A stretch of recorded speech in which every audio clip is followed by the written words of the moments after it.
Assalamu alaikum, my dear brothers and sisters. My name is Al-Ghadeer Al-Khadari, and it is a great pleasure to be here with you today. For all of our dear brothers and sisters that are tuning in the United States, in the United Kingdom, and elsewhere. Thank you for tuning in, and we look forward to a very productive session with our respected scholar, Sheikh Shabar Mahdi, and our respected lecturers and speakers, Haj Jalal Mughniya, Sayyid Shabir Kermani, Haj Wissam Bazzi, and also we will be joined shortly with Sheikh Ahmad Bazi. I am also pleased to be with my co-host, Brother Muhammad Baqir Al-Abaidi. Inshallah, we look forward to a session where hopefully we will have the opportunity, after listening to our wonderful speakers during the holy month of Ramadan and getting a lot of insight about them and about various topics in religion, in spirituality, in ethics.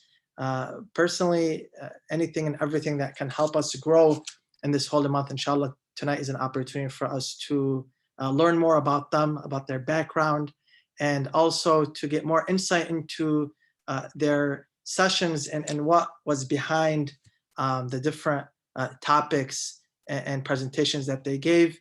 And finally, practical takeaways and different things that we can take with us post-Eid that can hopefully help us keep the momentum going.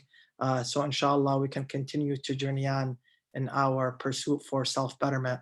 The holy month of Ramadan is not the end of it. Inshallah, it's the start, and it was an opportunity for rejuvenation and for a renaissance within.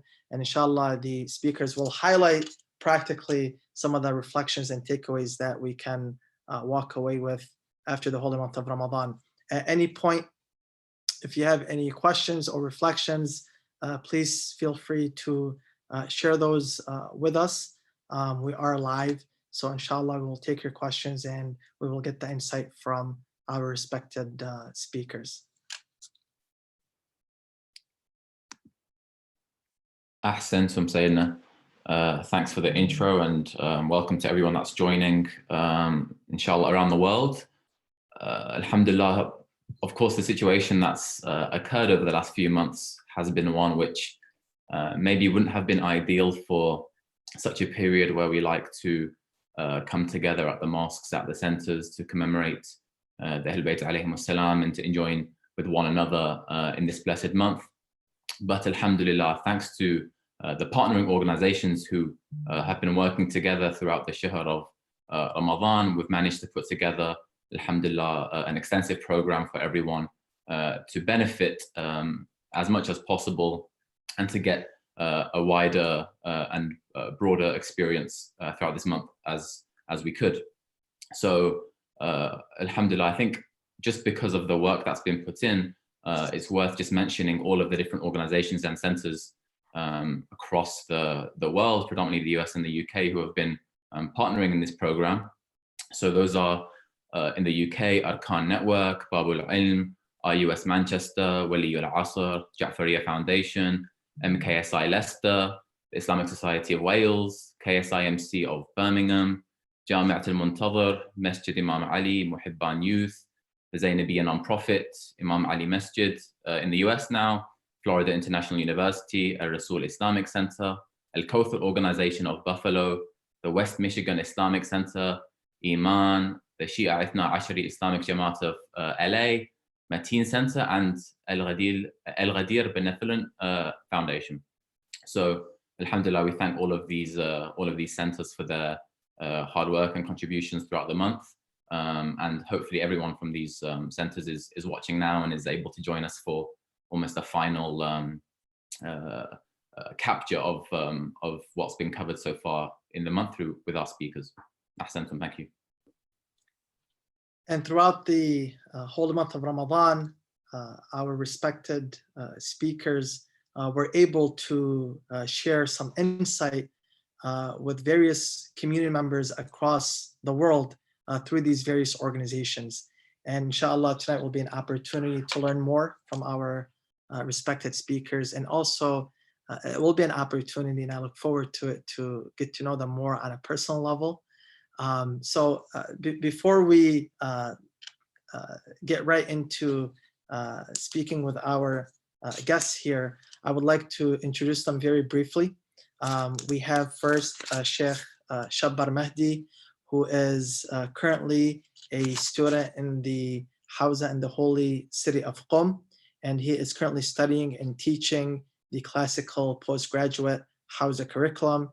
Sheikh Shabbar has a BA in Islamic Studies from the Oriental and African Studies. I've had the pleasure to meet the respected Sheikh in the UK at a camp where we both attended.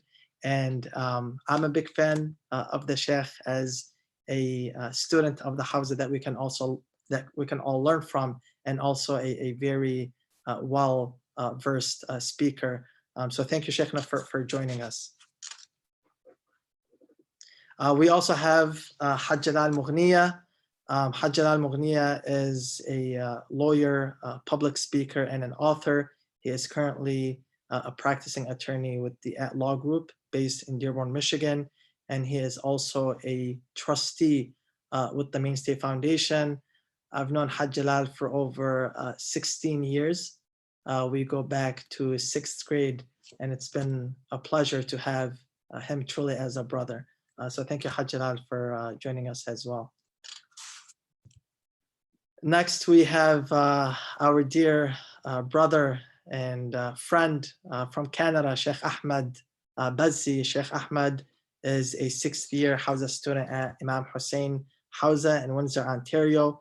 He teaches at the foundation and conducts various religious workshops and programming and training for kids, adults, and parents. He has a diploma in mechanical engineering, auto product design, and a diploma in computer aided design and manufacturing. I also had the opportunity to meet the respected Sheikh at Imam Hussein Foundation a few years ago. And, through this whole month, I've been benefiting from his lectures as well. Thank you, Sheikhna, for joining us.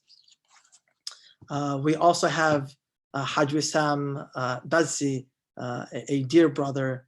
Hajj Wissam is recognized in the direct sales industry as an elite training expert in coaching leadership management, sales, marketing, and personal development.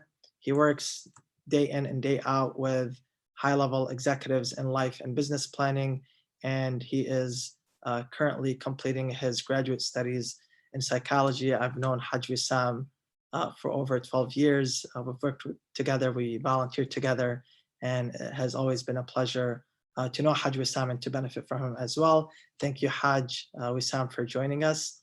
And last but not least, we have Sayyid Shabir Kermani, who is a poet, a public speaker, and a data scientist. Sayyid Shabir is currently pursuing his PhD from UCF. He has traveled the world speaking on various topics in religion and professional development and entrepreneurship. And he is involved with various organizations, including the Mainstay Foundation. Sayyid Shabir, a dear brother who I've known for years and benefited from, thank you for joining us as well. So inshallah, we'll get right into it. Brother Muhammad, take the lead.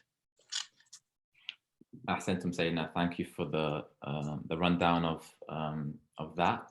I think in addition to what the Sayyid has now mentioned in terms of just giving us a brief background and understanding about our respected speakers and scholars here with us today, we thought that, of course, the viewers have been watching us, and everyone and the brothers and sisters have been, listening to you for the last sort of 4 weeks or a month, and they've been gaining all this information. But maybe it would be useful to try and get a bit of an understanding as to, from yourselves, how is it that you came across, your certain expertise that you speak about, or the topics that you covered? Because obviously, as was mentioned by Sayyid Abadar just now, each one of our respective speakers has a different approach or a different angle they're approaching things from, whether it's from the respected sheikhs who obviously are attending Hawza, whether it's Hajj Wissam, who's got his experience in business and in industry, or whether it's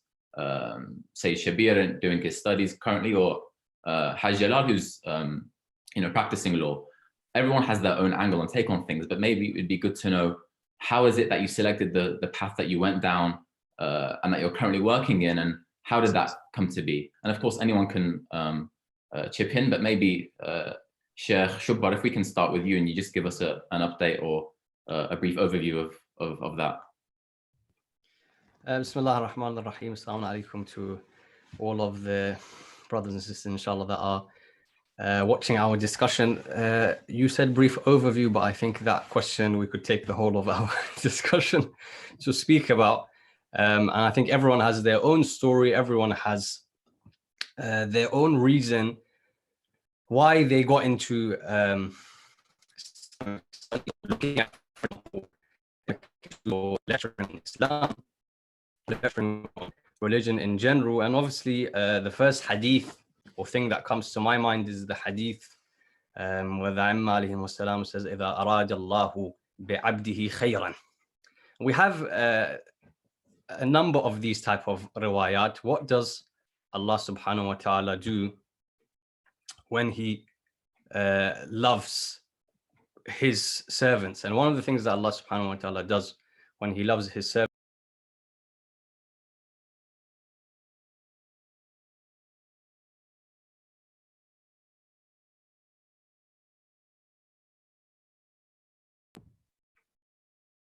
can you hear me okay? Yeah, we can hear you now. Okay. So one of the things that Allah subhanahu wa ta'ala does when he loves his servants is that he pushes them towards the religion and understanding and gaining insight into the religion. And so often people find a change in their hearts. And this is something also mentioned in the riwayat, that the riwayah says that the heart of any person is in between the two fingers of Allah subhanahu wa ta'ala, metaphorically. Because when something is in your two fingers, you can change it whichever way you wish to. And so Allah subhanahu wa ta'ala, I think for all of us, pushed our hearts into a certain direction and gave us certain interests and made us want to serve his religion. So mine is very similar. When I was coming from a background of my father being a scholar, so naturally the environment was one of Hawza and Islamic education and this and that. And I remember from a very young age that my mother would sometimes tell me stories of the different ulama and different things that took place with different scholars. And I remember some of those stories. And in fact, I've mentioned some of those stories in some of my majalis. And that, of course, increased my interest into Islamic sciences and seeing the work of my father and other scholars. And then I remember, and I often give credit to Sayyid al-Shuhada, salawatullahi wa salamuhu alayhi, that I had gone to ziyarah when I was, let's say, 14. When I'd gone to ziyarah, now at that time I had thought to go into maybe another profession and then on the side study Islam, but do something else with my life. And then when I have time, study here and there. When I went and I performed the ziyarah, and I often say and give this example that when we visit someone's house, often you bring a gift when you go to someone's house, but they also give you something. They put something in front of you. When you go to someone's house, they give you at least a cup of tea. So likewise, when you go to the houses of the Ummah, في بيوت أذن الله أن ترفع ويذكر فيها اسمه, they give you something. And to each person, they give something different. And to me, I will, alhamdulillah, in my heart was placed the love for ulum of Ahlul Bayt, alayhimus salam. And then from then I decided that everything else will come secondary, and this will be the thing that I pursue first. And it's strange because when you look at the nature of the human being, often he worries about different things. You worry about money and how you're going to live and all of these things. And Allah subhanahu wa ta'ala put a lot of ease to my heart.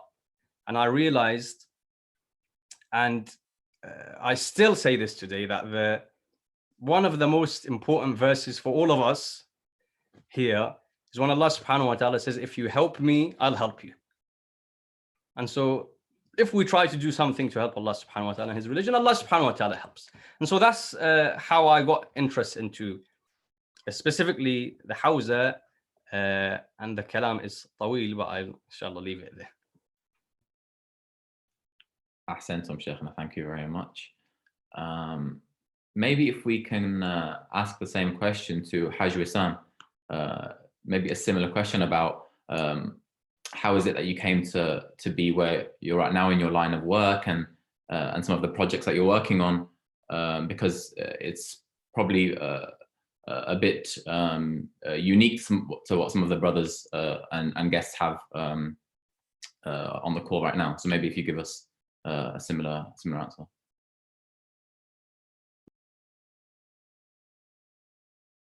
But overall, for me, I'm just, number one, I'm grateful. This is just to be like, just on this talk, like in terms of what we're doing right now, to me, it's just a testament to all of us. So I look at you guys as brothers that I'm standing shoulder to shoulder with on the front lines of anything. And I look at speaking, excuse me, I look at a speaker as a person who's on a, literally like, as a soldier. And because you, I need some water, guys, but it's Ramadan. But so on that level, just saying that, I think it takes a lot of courage to identify. Number one thing, it was just finding my own identity. And then putting that stake in the ground and saying, I'm underneath this flag and I'm not moving. And this is who I am as a person. I think that's the number one thing that we're all after. So man arafa nafsah faqad arafa rabbah. So on that level, for me, it stemmed from there. But it's truly to the inside. It's the journey to the inside. There's a universe to the inside that you got to go into. And in that universe, as Imam Ali alayhi salam states, there's like, he doesn't state this, but he says you are your own universe in terms of that. But he states that within that realm of your own self-discovery, there's like there's an island that you have to find in that universe, pretty much. And that island is your uniqueness. And I think if, as the Sheikh stated, Samat Sheikh, you have that once you do that, and you're not afraid of the financials, you're not afraid of people thinking, you know, that tell you to go here because of these things.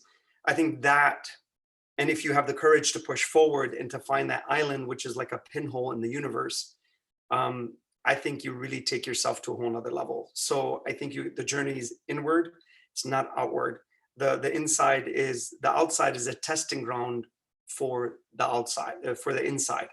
So for me, when I started on this journey, I've held positions as like the VP of business development for some, you know, multi-million-dollar companies, let's say. And on those levels, you kind of see a different world. But for me, if I were to tell you the essence of what I wanted out of life was, there was one, I was actually doing a acquisition for a one of the shows, and it was about Nahj al-Balagha. And for me, I didn't even know, to be honest with you, what Nahj al-Balagha was. I had no idea. And from there, I'm just sitting there, and I just remember I'm just watching the Sheikh present. And I swear to you, like my whole body just changed at that moment. I don't know what happened. I don't know what, to me, I can't even explain to you.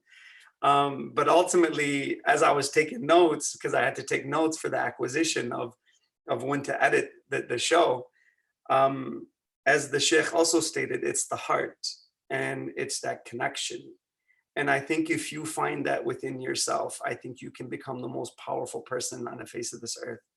And for me, in those moments, and I think the Sheikh and a lot of the guys here know who I'm talking about, but I thank him and I pray for him all the time, because those moments really changed my life. So it's that connection of the concept of Nahj al-Balagha, but it's also that connection to the heart.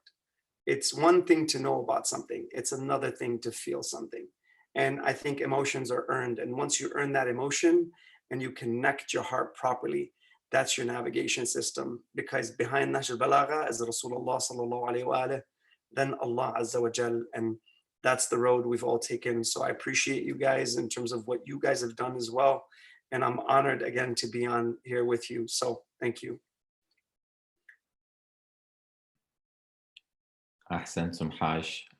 For those in the UK that maybe aren't as familiar with the work of Haj Wissam, I think just those 2 minutes of insight would give you just a glimpse into some of the pearls of wisdom that we can gain from the Haj, inshallah. So definitely after the program, you can see if some of his other work on Instagram or Facebook. It's definitely worth a watch. I think it's just worth noting and mentioning that throughout the program, both in the US and the UK, we are looking to field as many questions as possible. So if anyone has any questions, then please do send them to the phone numbers which you can find on the poster. Alternatively, you can stick your questions in the comments of the YouTube pages. And if you're commenting on the pages of the individual centers, then the centers can inshallah forward the questions onto us or private message the centers or the Mainstay UK or US pages on Instagram as well. And inshallah, we can try and field as many of your questions as possible. We have a few flowing in now. We'll get to them in a bit. I just want to dig a little bit deeper into some of the backgrounds of the speakers. And I guess building on what was said by Samahati Sheikh and Haj, one thing which we can see, especially from, for example, say Shabir's series, was a sort of crossover between what we consider to be, Western academic subjects. Say Shabir, you touched upon economics, philosophy, business, marketing, but you also link that into, the more traditional things which we associate with the centers and topics which we commemorate in Shahr Ramadan.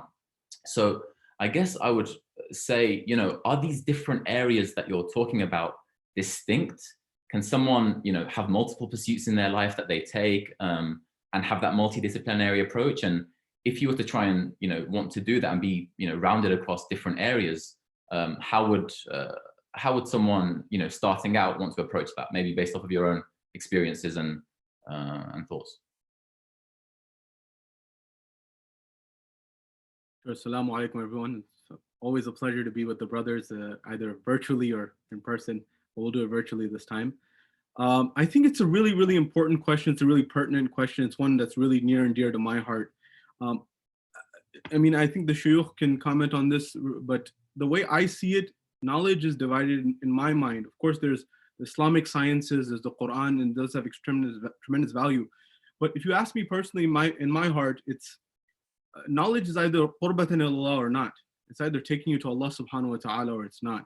It's either like, and that changes the whole paradigm when you look at it that way. So when I'm in biology class, or I'm in my physics class, or I'm in an economics class or law, I'm thinking, how does that relate to my Lord and my Creator, right? And how does that help me get closer or not? I mentioned this in one of my last lectures on Amir al-Mu'mineen as a paragon, as an example for how we should be in our lives. And there's a very beautiful example, or a very beautiful narration of where he's in the vicinity of the Darul Amara, in the courtyard in the middle of the night, and two of his companions see Amir al-Mu'mineen in a state of, weeping. And he states that, it's a long tradition, but the crux of what I want to highlight is that the true spirituality lies in love of Allah subhanahu wa ta'ala. And ultimately, everything that I do is for him. Either I get upset for him, I love people for him, I get angry at people for him, all of that. And that's how I see knowledge as well. And this is not just from me, by the way. If you look at our heritage, you will find scholars who had tremendous accomplishments in the religious dimension and in what we would now call the secular domains. And I'm thinking of the likes of, for example, Nasiruddin al-Tusi, who would be somebody who was at one side the marja of the time, or a grand scholar. And according to the secular world, he would be one of the greatest mathematicians who made major contributions towards sciences as well. In fact, Copernicus's model of the rotation of heavenly bodies is not complete without what's called the Tusi couple. And that's a mathematical instrument, if we can use that term, that was by this person who was the greatest scholar, one of the greatest scholars for Tashayyu, as well as at the same time one of the greatest secular mathematicians. But if you asked Nasiruddin al-Tusi if he saw a differentiation or delineation or a separation between his mathematical endeavors and his scientific endeavors and his religious endeavors, I would argue that we'd have to ask him what his view is, but he'd perhaps say that this is my Lord, my creator, who created this world that is so organized, that is so scientific, that is so structured. And so that's really what I believe. I don't believe that there's a separation. I believe that everything, if you make that connection, that same biology cell that you're looking at in your bio class, it can take you towards Allah subhanahu wa ta'ala, or it can take you away from Allah subhanahu wa ta'ala, depending on the lens that you use. So I would implore and I'd invite our audience to look at life that way, to try to make connections to the Creator and the Ahlul Bayt alayhi salam. Ahsan Sayyidina. Sheikh Ahmed, I think in a sense you also have a unique experience that with respect to your Hawza studies, you're basically doing those studies in Canada with the Imam Hussein Foundation now. I've come across different brothers and I've met different brothers that have this passion and this drive to pursue Islamic studies and Hawza studies. And I know some of them that went to the holy city of Najaf, some that went to the holy city of Qom. There are different programs across the globe, including the one in Windsor. If you can just shed some light on, the passion that you had that led you down that path, and particularly your decision in pursuing your studies at the Imam Hussein Foundation in Windsor. أعوذ بالله من الشيطان الرجيم. Assalamu alaikum wa rahmatullahi wa barakatuh, my brothers and sisters. So, as we say in Lebanese dialect, الدنيا الصيام, we're fasting. So I don't necessarily like to speak about myself, but as per your request, my experience with the Hawza, I would say, is quite a different one. Alhamdulillah, my parents are very religious people, and I'm very, very proud to be their son. But I don't necessarily come from a scholarly family. Even the Bazi family, as big as it is, it's not necessarily known to be a scholarly family. Although, alhamdulillah, there are many people from the family who are very, very, very religious and influential and known, just like Hajj Wissam and many people from the family.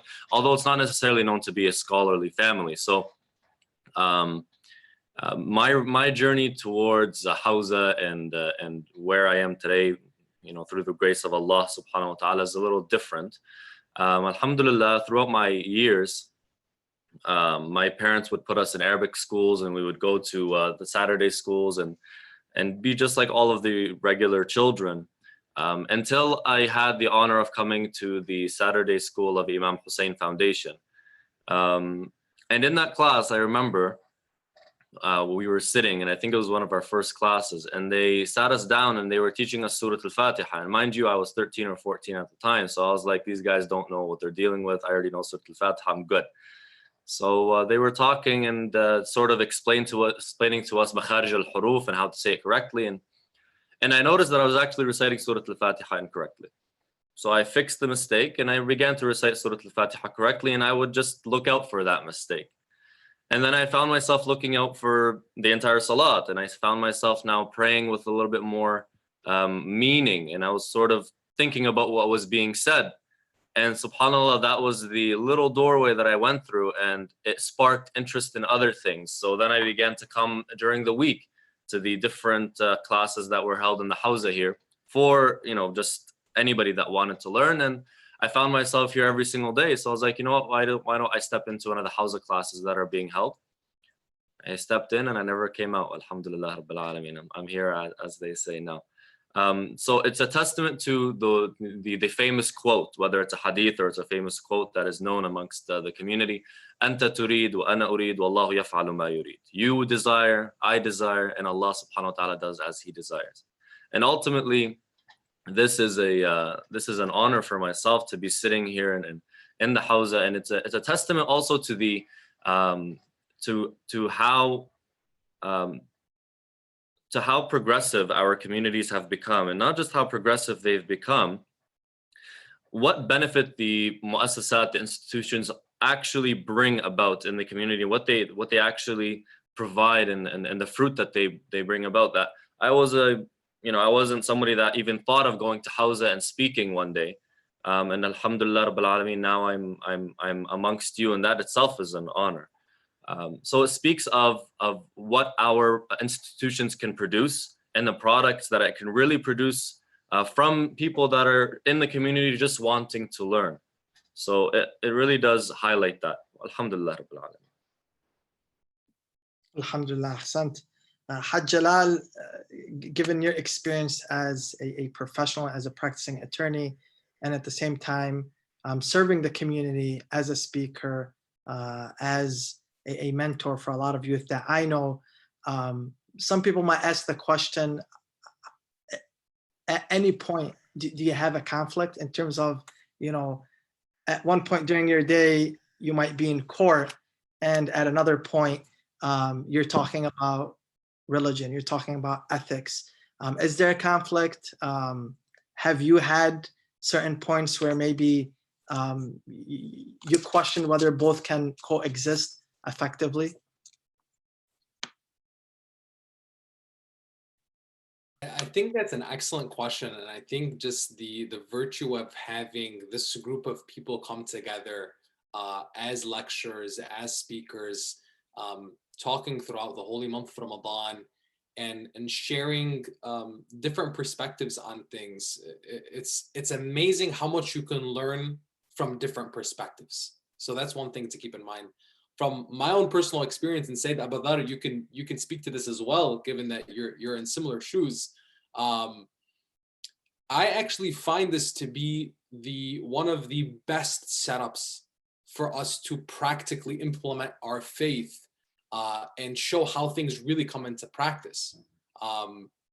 Be it in the position of being a professional, being an academic, being a business owner, an entrepreneur, whatever it may be. Allah subhanahu wa ta'ala expects from us to be able to implement our faith and be faithful people with the conviction in the truths that he has given us through the Holy Prophet Ahlul Bayt alayhi salam, and by being who we are, right? I don't need to change my profession or my business in order for me to be a faithful person. Of course, if the business or the profession is in direct conflict with the faith, with the Sharia, with the laws, then that's a different issue. It's funny because as an attorney, I know a lot of youth that have come up to me throughout my span of speaking and practicing as an attorney, and some find it like, how are you an attorney and a lecturer at the same time? How are you, in this domain of community service and leadership, and at the same time you're a lawyer? Most people, their impression of what a lawyer is far from these, ethical standards or the impression, the stigma, whether it be from movies, shows, things that we've been, exposed to. Even, some youth will come up and say, Hajj, but isn't being a lawyer haram?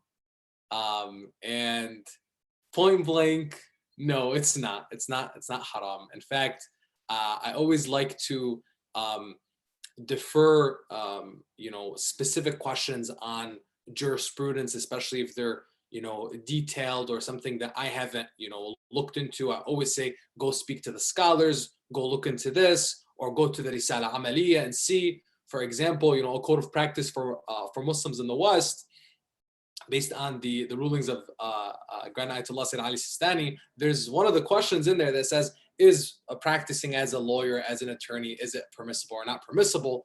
And the answer is point blank, it is permissible so long as you do not lie, cheat, deceive, etc., etc. And it adds a bunch of things that essentially are the same thing for any practice, for any professional, right?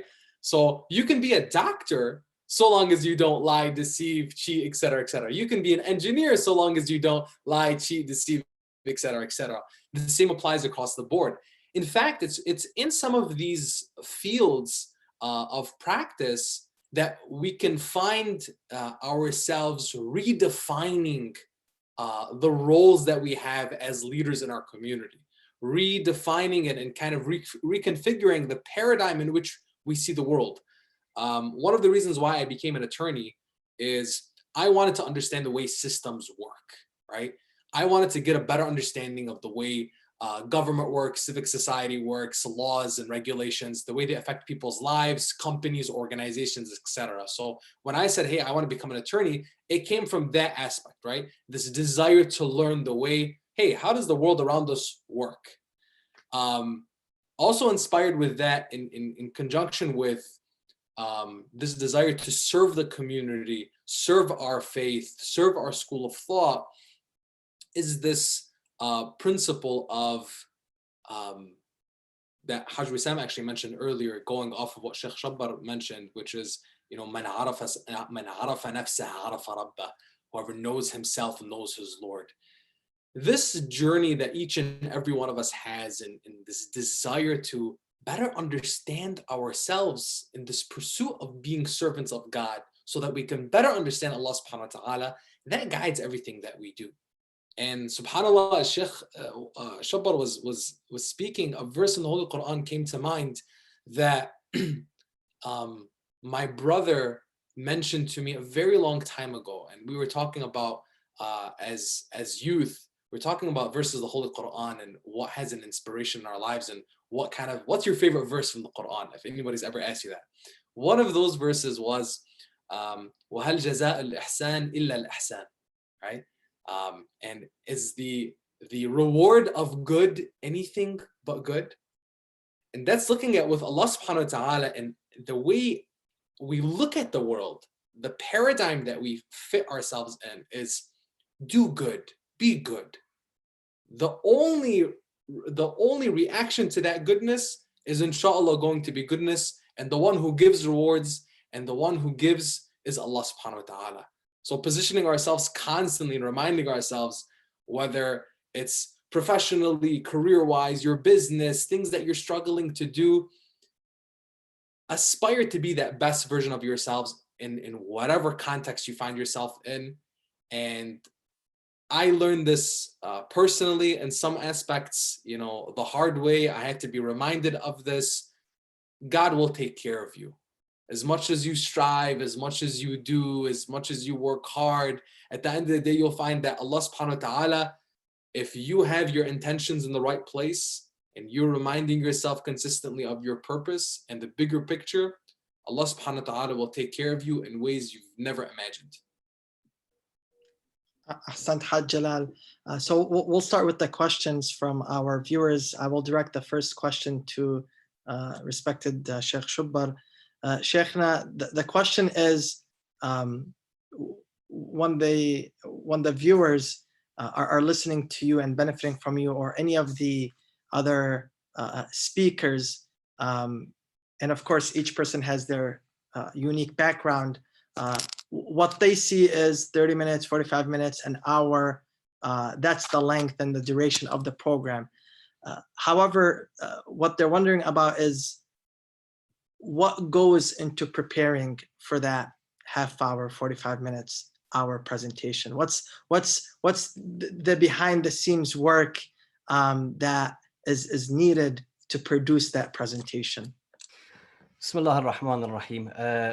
One quick addition to what all the brothers were saying, which I remembered when we saw all these different perspectives through which we look at, you know, the life of the Prophet of Islam and Ahlul Bayt, is I remember Sheikh Wahid Behbahani, who was the great Usuli scholar just before Sheikh Al-A'zam, Sheikh Ansari, in his book Fawaidul Ha'iriyya, once speaks about a scholar who read the book Kafiyah. Kafiyah is a book on Arabic grammar of Ibn Hajib, but he read it 21 times.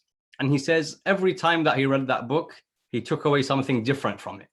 And every time that he read that book, he understood it in a different way. Why? Because every time you read something, you look at something, your perspective often changes based on where you are in life and what experiences you have. And that's similar to what we're having now, that everyone has their own different experience. Everyone brings their own background and expertise to present something in front of other people to benefit from. When it comes to preparation, Shahr Ramadan is obviously more difficult because in the state of Siyam, a person has to make sure they don't attribute anything to the Prophet of Islam and Allah subhanahu wa ta'ala and Ahlul Bayt. That is not correct. So you have to kind of be 100% sure that what you're saying is correct and authentic. Not that it isn't anyway, but I'm saying that even more we have to be careful.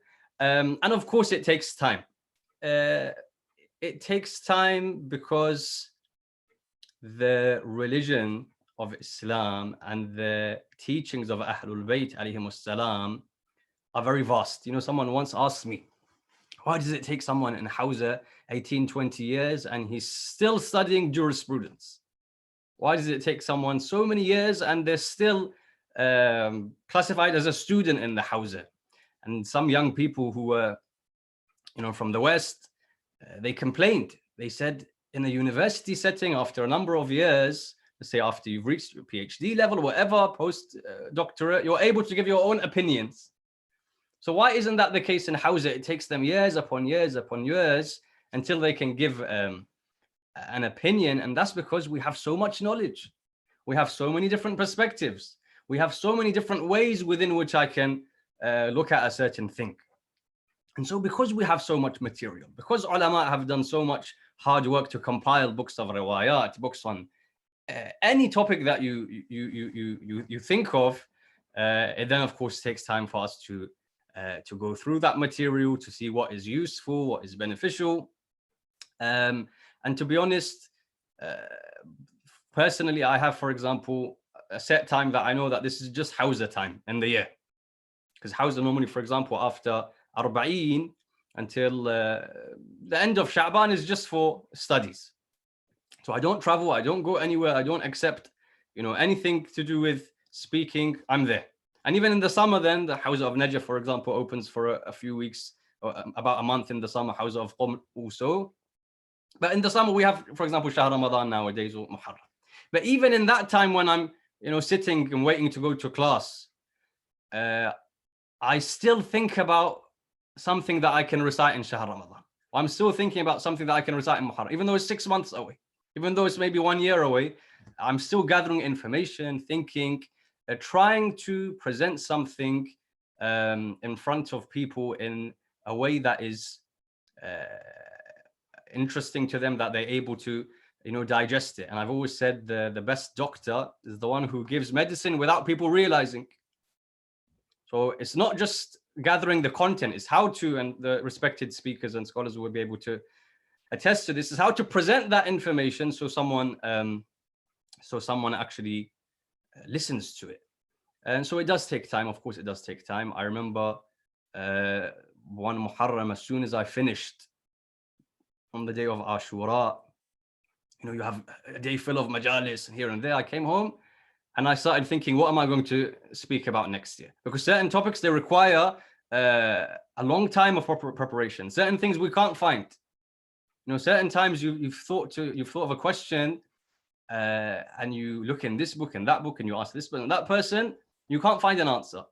So it differs, but sometimes depending on the topic, the time span can be very long. But generally speaking, it takes obviously a few hours per lecture to read that material that has already been prepared from beforehand. You know, material that we already have. It takes a few hours to get it together, to reread, until we can put it in front of the dear brothers and sisters.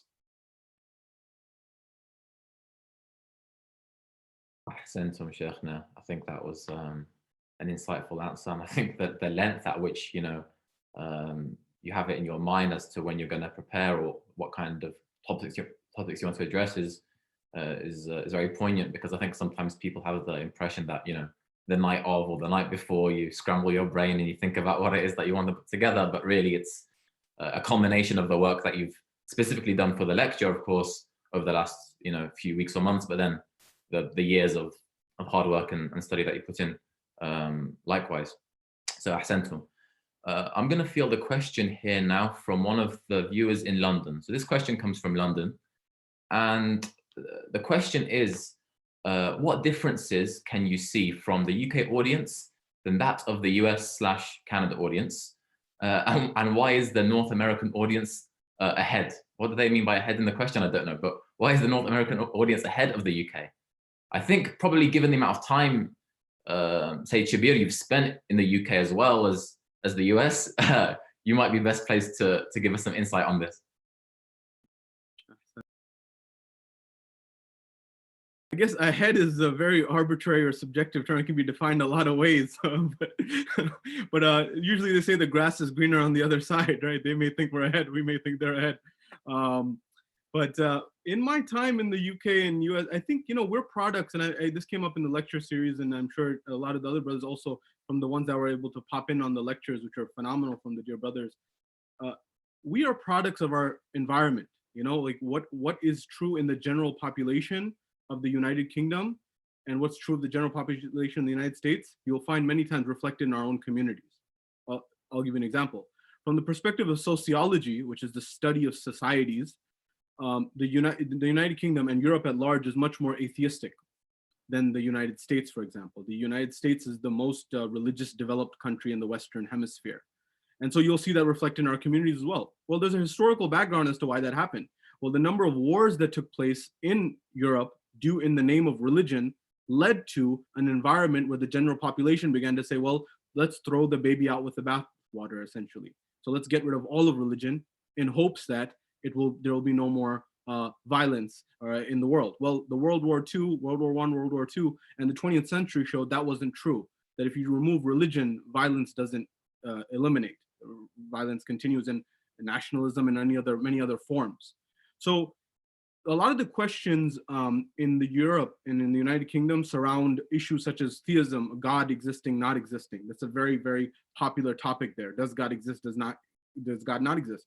And you see that on public forums. So you see that in the news, you'll see Oxford debates on this. You'll see a lot of that going on in the United Kingdom. In the United States, most people are very religiously inclined, or like God is something that people are very close to. That dynamic is shifting a little bit in certain areas. An example of that is Atheist Shoes, which started in Germany. The first place that they look to expand, this shoe company that has atheist written on the sole, because marketing identifies, comes back to everything being connected, at least in my mind. Marketing is about values, and the value that they espoused was atheism.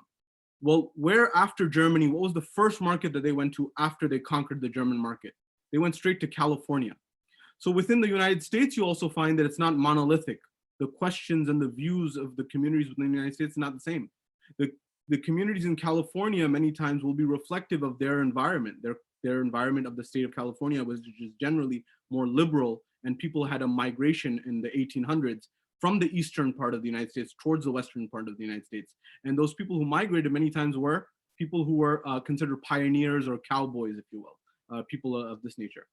All of this summarizes to the issues in the United Kingdom are many times reflective of the general community that is there. So atheism, agnosticism, or theism is a big issue. But there's another challenge in the United Kingdom that I noticed, which is because in the United Kingdom, the communities are so concentrated. Like let's look at London, you have so many, you can get from one end of London to the next, although it may take a lot of time because of traffic and things of this nature. But in terms of geographic distance, it's not as much. The United States is very, very distributed. So the second challenge that many of our brothers and sisters in the UK faces, there's a huge debate circuit, or a lot of the Shia perspectives are being questioned by other Muslims within Islam, the other perspectives of non-Shia communities, the Hanafi school, the Maliki school, the Shafi'i school, the Hanbali school, or for example, the Barelwi school, the Deobandi school.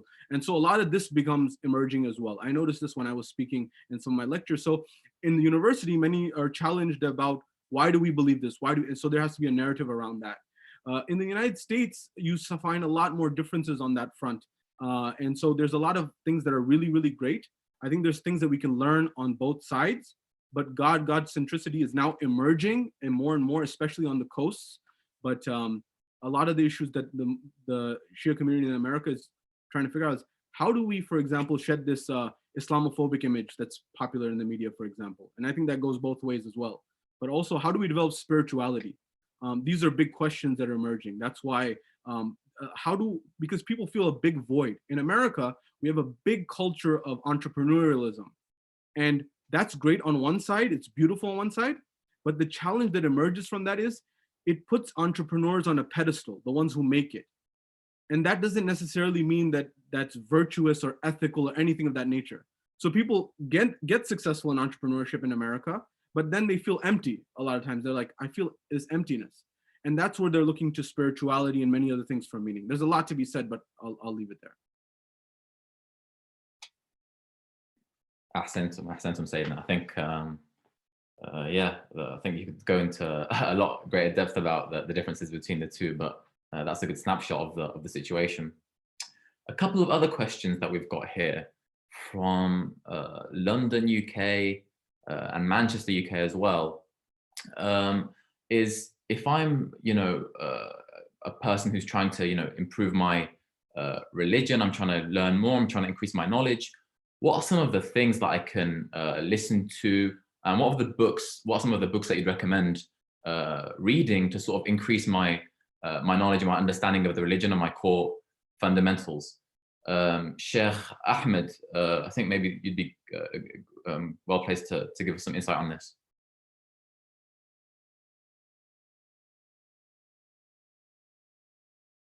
Thank you, Jazakallah khair.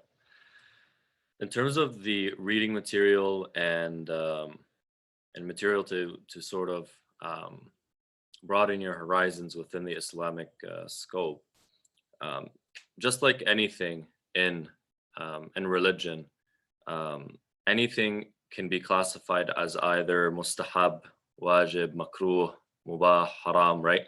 Any action that you do. Similar is it when it comes to knowledge, right?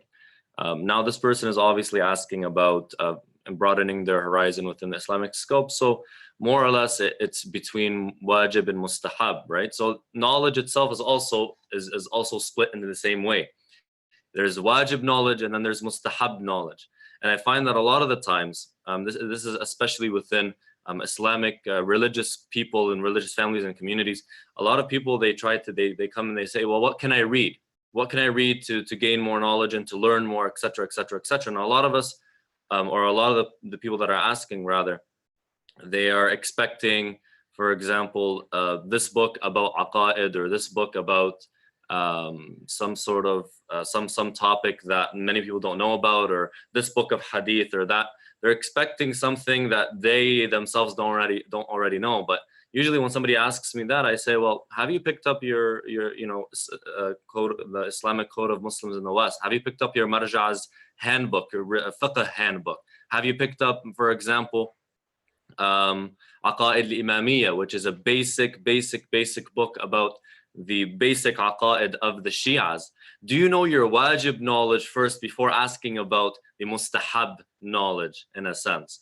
So the first thing that I would recommend is reading up on the wajib. So the wajib fiqh and the wajib aqaid. Picking up your marja''s handbook, picking up your marja''s fiqh book, and also picking up a book on aqaid. A good book is Aqaid al-Imamiyya, for example, which is one that we study very, very thoroughly in the Hawza. The problem with me is I don't read a lot of English books. My books are more centered around Arabic books. So another good book is Bidayat al-Ma'rifah, which is a very, very good book in basic aqaid, basic beliefs. It goes a little bit more into depth than Aqaid al-Imamiyya, but it's a very good book, especially with the fact that it looks at modern takes and modern theories and either accepts them or refutes them. And the method by which the author presents is very academic, but also simplified. Another book is Bab al-Hadi Ashar, and these books that I'm speaking about are ones that we study in the Hawza. Obviously, we expand on them much, much more, but some of them were actually made as just reading material for the public. Sheikh al-Muzaffar, when he wrote Aqaid al-Imamiyya, he wrote it for people in just the layman's person, as they say. Or Bab al-Hadi Ashar is part of a huge encyclopedia of books, or like about 12 volumes, I think. And that one, small book, Bab al-Hadi Ashar, the 12th door of the volume of books, is about aqaid, and it's meant for just the normal person, right? So for the brothers and sisters that want to pick up reading material, I ask you, and I advise, and I'm nobody to advise, but pick up the fundamentals. Look at the fundamentals. Go back to the fundamentals. Even if you feel that you understand the fundamentals, read them again and you will honestly derive something that you did not derive and benefit in a way that you didn't benefit before, just as Sheikh Shabbar Mahdi said, where some of our ulama studied different subjects 6, 7, 10 times over. It said Sayyid Sharaf ad-Din studied the book of eloquence more than 8 times, if not 18 times, right? And he always benefited something else. Go back to the fundamentals, my brothers and sisters, even if you feel like you know them. Go back to the fundamentals, read the fundamentals, be grounded in the fundamentals, and you know, you would have for sure, at the very least, done your wajib, but then you can move on to the mustahab and expand yourself in terms of mustahab books as well, or knowledge rather. Ahsan Sheikhna. I have a question for Hajj Wissam, and in fact, I had a discussion last night with one of the brothers regarding this over a cup of coffee, which sounds really good right now. So Hajj, the question is, especially, we're almost there, couple hours. The question, Hajj, is especially after Laylatul Qadr, which is the peak of Shahr Ramadan, how can we maintain our spirituality? How can we maintain that momentum that we have? How can we sustain it such that it doesn't just fade away after a few days, after the whole month of Ramadan, after, you know, having that high when it comes to spirituality and being very conscious of our relationship with Allah subhanahu wa ta'ala, for all of that to just fade away, and for us to basically have to wait until the next Shahr Ramadan. How can we sustain that from a psychological standpoint, so that truly we can carry on with that and benefit from that, and truly have it drive our actions throughout the year?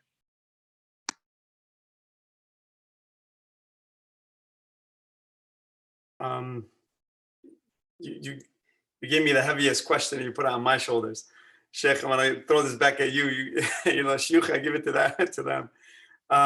But I'll try my best to answer. Again, Sheikh Ahmed, it's a pleasure to see you, man. I haven't seen you in a while, so I just want to say that. And Sayyid Shabir also, it's just great to see you guys. And I think this is a great idea, just up front. So thank you guys for putting this together. Overall, as the Sheikh mentioned, you know, and I love the hadith, I'm going to steal it from you, Sheikhna, is that, you know, the heart of a person is in between Allah's fingers. So I think that's beautiful. And there's another, there's a Quranic verse,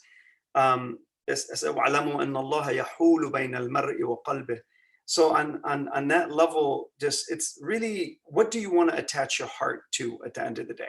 So emotions play a vital role, which is pretty much your limbic system inside your whole body. So, and that's controlled by your hypothalamus, that controls your pituitary gland, and that releases, you know, certain hormones within your system.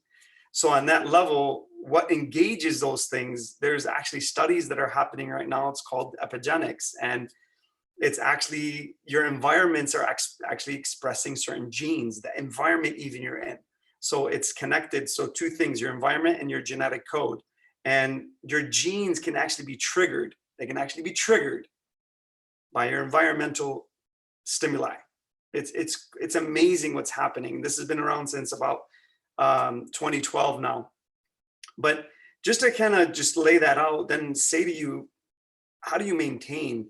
So if you are this kind of person that you know your heart is at risk, the shaitan is after your heart and Allah is after your heart.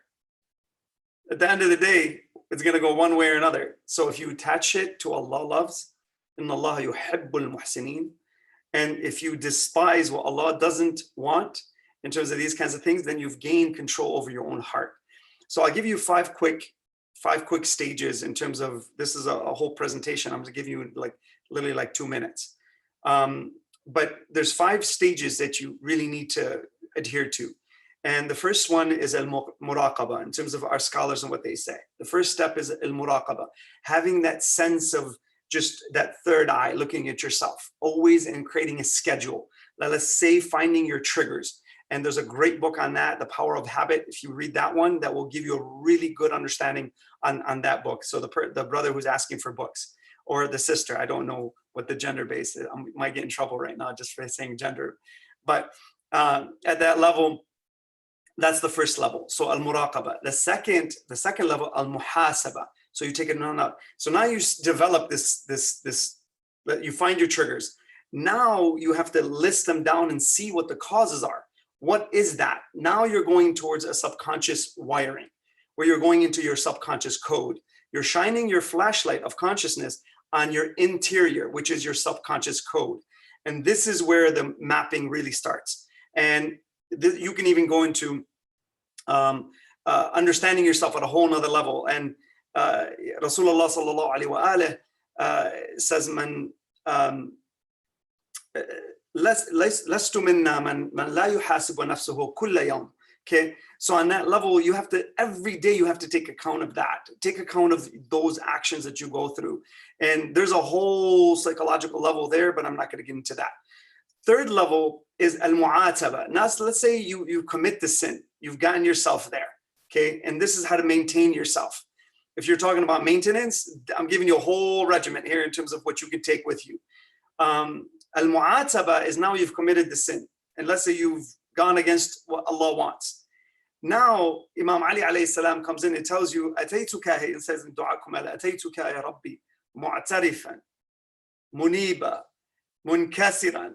You go back to Allah, you submit your heart, you go into sujood, your heart goes into sujood. Not your physical body, your heart goes into sujood. It's a completely different experience.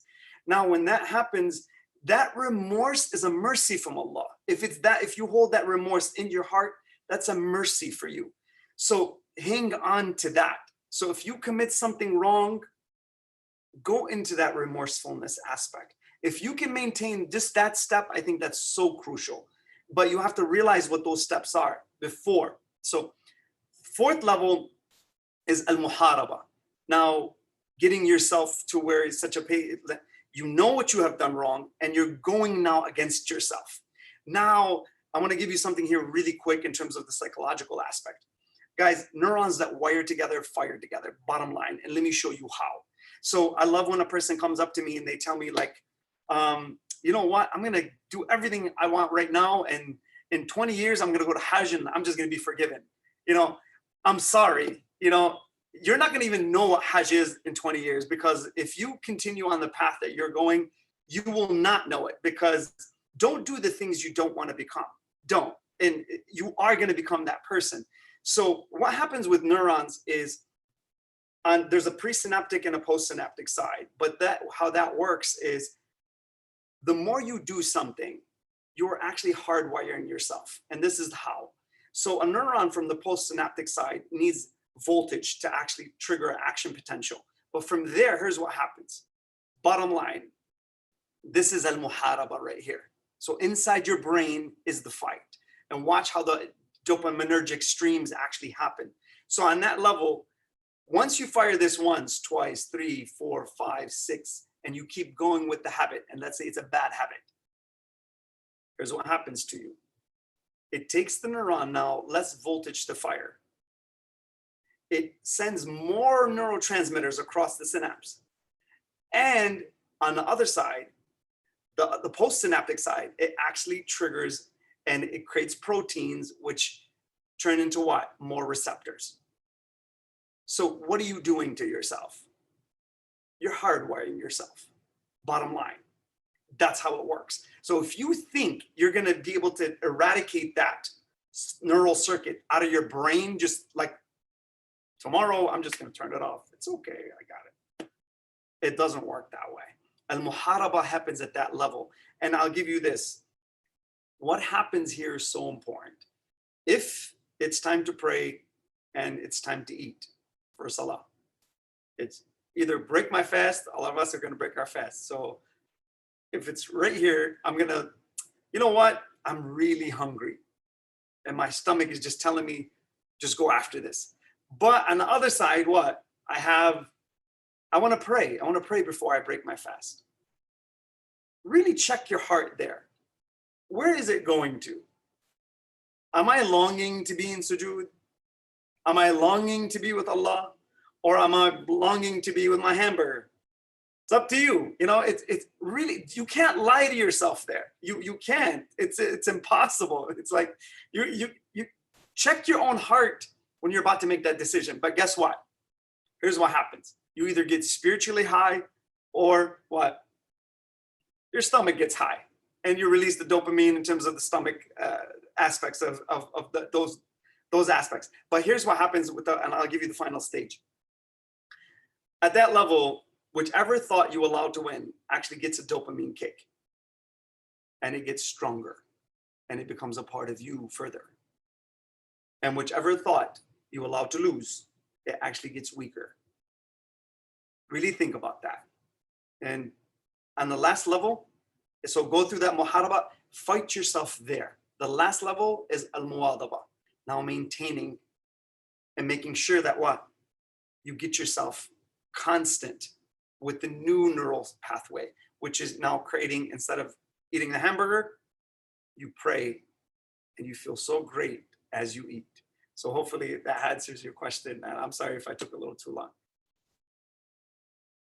Ahsant Haj. I wanted to actually chime in real quick, if you guys don't mind, with you guys mentioned books, and I think alhamdulillah one of the things that we're all passionate about here is books. I'll tell you from my personal journey, as a youth, I was not much of a reader. In fact, throughout my college experience, I was able to kind of get by and get great grades by compensating with my writing, but not necessarily spending too much time on reading.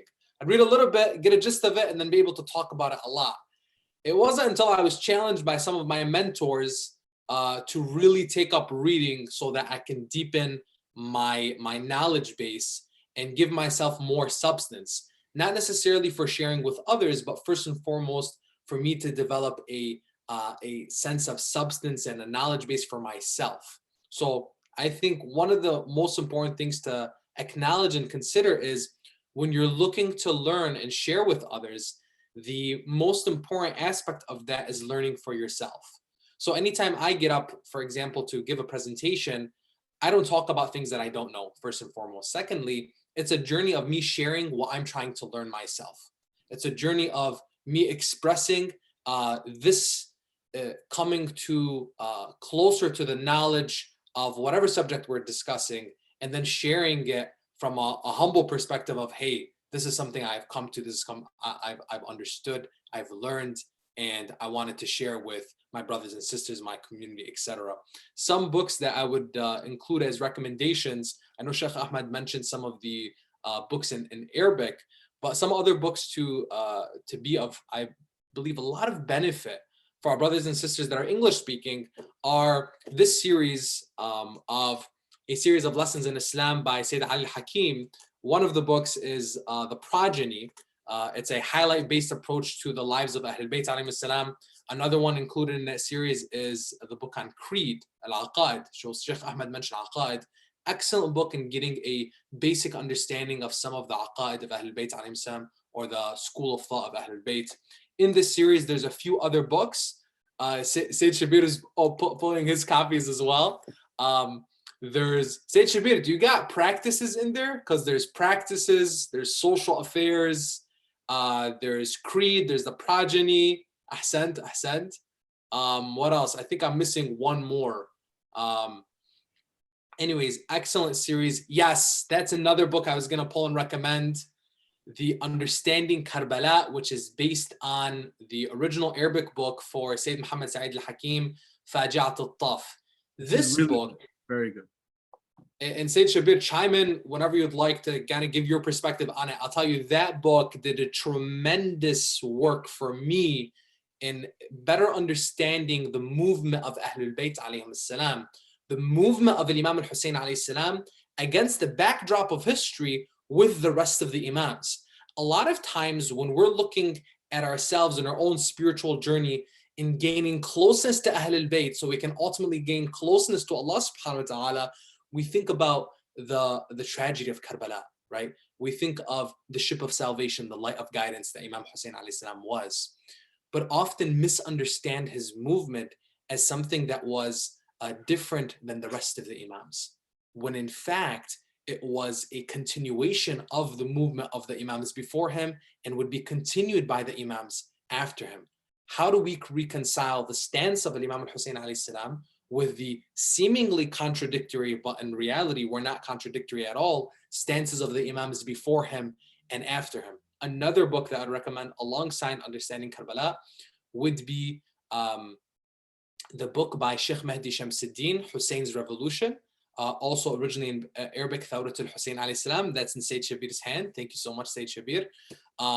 And furthermore, what I would recommend is another book. I don't know, Sayyid Shabir, if you got this as well. This is also good for getting a basic understanding of Shi'ism, Shia history, the history of persecution that was experienced by Shias across history from the beginning with Ahl al-Bayt alayhim salam after the passing of the Prophet, all the way until the modern day. That book is The Shia, Identity, Oppression, and Horizons. Yes, Sayyid Shabir. Man, you got it all, Sayyid Shabir. You got it all, man. This is why I love you. We're on the same wavelength. These books are gold. Another book. Naam? These books are gold. Especially the Sayyid Riyadh and of course Sayyid Hakim ones are really fantastic. And I thought Shamsuddin one is really resonating. The lessons of the course of history one is phenomenal. I don't know if you have that one. That one's really, really good. Yes. That was originally Harakat al-Tarikh for Sheikh Mahdi Shamsuddin. Also a very, very beautiful book in Nahj al-Balagha. Hajj Wissam spoke about Nahj al-Balagha and that inspiration that changed him. And I'll tell you, I was beside him during that period of time. Just, alhamdulillah, I had those experiences. We a lot of us together had these experiences together in different ways. So that book, Harakat al-Tarikh, or the course of history, a study in the peak of eloquence, again, Sheikh Shamsuddin. All of these books, by the way, are available on Amazon. So you don't necessarily need to hunt down for a bookstore or a publisher that carries these. You just type in the titles and you can see the books. Some are in Kindle too, right? Sorry, Afwan Hajj. Some are in Kindle form as well, right? Yes, some of them are Kindle as well. So some of them you can have just right off of your phone. Another book, since I'm on a streak here and nobody's stopping me, another book I'd recommend is the Marji'iyya, or Marji'iyya, A Candid Conversation, which is a conversation had by with Grand Ayatollah Sayyid Muhammad Sa'id al-Hakim. What's beautiful about this book, and I know with some people, Marji'iyya becomes a sensitive conversation, but really when you speak to our Maraja and you speak to our scholars, it's not really a sensitive one, and it's not even a personal one. And that's the beauty of our scholars, that the whole conversation with Sayyid Muhammad Sa'id al-Hakim, who is a marja and a scholar in his own right, all of his answers, all of his anecdotes, all of the conversation that's had with him is actually referring to the scholars that came before him, right? The experiences of the scholars that came before him.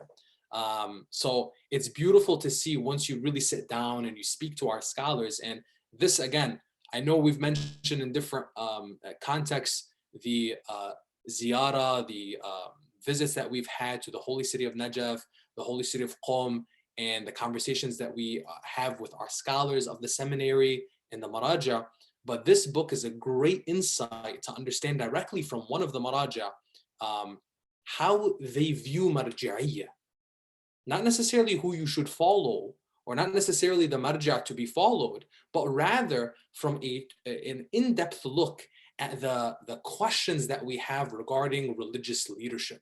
So this is, again, a beautiful book that provides one great insight into getting a better understanding of the system of emulation that we have during the time of occultation. So just wanted to chime in, give a few book recommendations. There's a lot more, by the way, if someone wants to have more depth into these subjects. And again, like my mentors emphasized with me, I'm working on myself. I'm trying to be a better example of this for myself. Is you want to learn, you want to gain depth, you have to read, right? It's not enough just to, as much as, we love our lectures, and alhamdulillah, we have a great group of speakers and lecturers amongst us here. as much as it is that we can benefit from lectures, it's not enough to just stop at that and listening, but rather reading is a whole different experience and provides us the depth that we really need. While we're on it, I'm just going to chime in on some secular books. Is that okay? The ones that are All an arm's right, all length of me. This one's a really good one. I recommend By the way, Afan, say it before you go into that. Afan, some of these books, because I already know some of the stuff that Sayyid Shabir is gonna add, and I know Hajj Wissam can definitely add some more books, and maybe some the shuyukh can add some more. I may add some more. Sayyid Abadar may add some more. It may be a whole discussion on books. But some of these books definitely go hand in hand with our own personal development and our pursuit of being better versions of ourselves. So keep that in mind, because it adds a lot of depth to you growing as a person, as an individual. Afan, Sayyid, tafadhal. Absolutely. This is a really good book that is by one of the students of Dr. Daniel Kahneman, who won the Nobel Prize. I think two things that are really, three, there's a lot of subjects, but philosophy, psychology, and history. These are very valuable pursuits in the secular domain that will help you in terms of clear thinking. Obviously, everything that should be aligned with the school of Ahlul Bayt alayhi salam, nothing in contradiction to that. But understanding like how your mind works, as Hajj Wassam and the other brothers have mentioned, is very, very, very valuable. This book talks about things like, why does an aspirin that's like 25 cents versus an aspirin that's $2, why does the $2 aspirin work and the 25-cent one not work? When in reality, they're the exact same aspirin. It's just a perception that you have in your mind. And so it talks about not only the fact that human beings are irrational, but we're actually at times irrational in a predictable manner. One which is like very, very, you can actually, said if we can get Sayyid Hussein al-Hakim on the call next time, he really enjoyed this book. He had some very valuable insights. And I think it would be really amazing to get him on the calls. This is also a really good book, really quickly, that I have within arm's length of someone, if you're going through a difficult time, definitely want to check out this book. It's by a psychiatrist, The Road Less Traveled. It can be very helpful for anyone going through trauma or difficulty. And really quickly, last book, or second last book, Poor Economics. This is really, really important about anyone who's passionate about eradicating poverty, philanthropy, volunteerism. There's a lot of narratives. One of the biggest takeaway from this book, these are two MIT professors who wrote this book. And they said the biggest loss of poverty, the biggest problem that emerges from poverty in our world is lost talent. You could have the next Einstein, you could have the next thinker, you could have the greatest person on the planet who's just living in an environment where they're in poverty, maybe in rural India or rural Africa or rural Middle East, and their potential is never realized. And that's really important to know. It's very important to have intelligent conversations around that. And I think the last one that I have nearby is Developing the Leader Within by John Maxwell. Really great leadership book. But nonetheless, I'll stop that there. Ahsantum. So before we field a few more questions with Brother Muhammad, I want to move to another segment of the program, and this is going to be very fast-paced. I'm going to time you guys. In 60 seconds, would each and every one of you be able to provide us and share with us a major takeaway from your lectures during the holy month? What is that one takeaway in 60 seconds that you want us to take from your presentations? And I will start with Sheikh Shubbar. 60 seconds is very little. What I would say is, as my lectures were focused on looking at the ziyarah of Amir al-Mu'mineen alayhi salatu wassalam, ziyarat Aminullah, one thing that definitely can be taken from that is that everything that a person should do is for Allah subhanahu wa ta'ala. Because the reason why Amir al-Mu'mineen became Amir al-Mu'mineen, and the reason why Imam Sajjad became who he was, the zina of the worshippers and the beauty of the worshippers, the reason why they reached that status was because whatever they did solely for Allah subhanahu wa ta'ala. And so sometimes I put a certain amount of money, but I only get a very limited result. Another person puts a lot less money, but gets a much greater result than me. Why? Because that person was more sincere. And so the main thing we see from the lives of Ahlul Bayt alayhim assalam, especially from that ziyarah, is whatever they would do, they would never look at pleasing the people of the world, and all they would look at is pleasing Allah subhanahu wa ta'ala in whatever that they perform.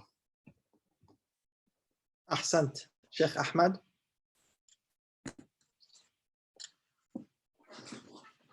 Ahsan Sheikhna. My lectures were, as we said, or as it was on the poster, different topics every day. Some of them philosophical, some of them practical, some of them, ideological, aqa'id based. But they were all under the general umbrella of holistic Islam. And we discussed holistic Islam in the beginning, having a holistic understanding of Islam, and having a holistic understanding of Islam more or less links to understanding the fundamentals. So I think more than once I said, going back to the fundamentals, going back to the fundamentals. That's more or less what I was pushing, the overall message that I was pushing, astaghfirullah min kalimat ana, but I was trying to push in these lectures is holistic Islam, going back to the fundamentals, rooting yourself into the fundamentals.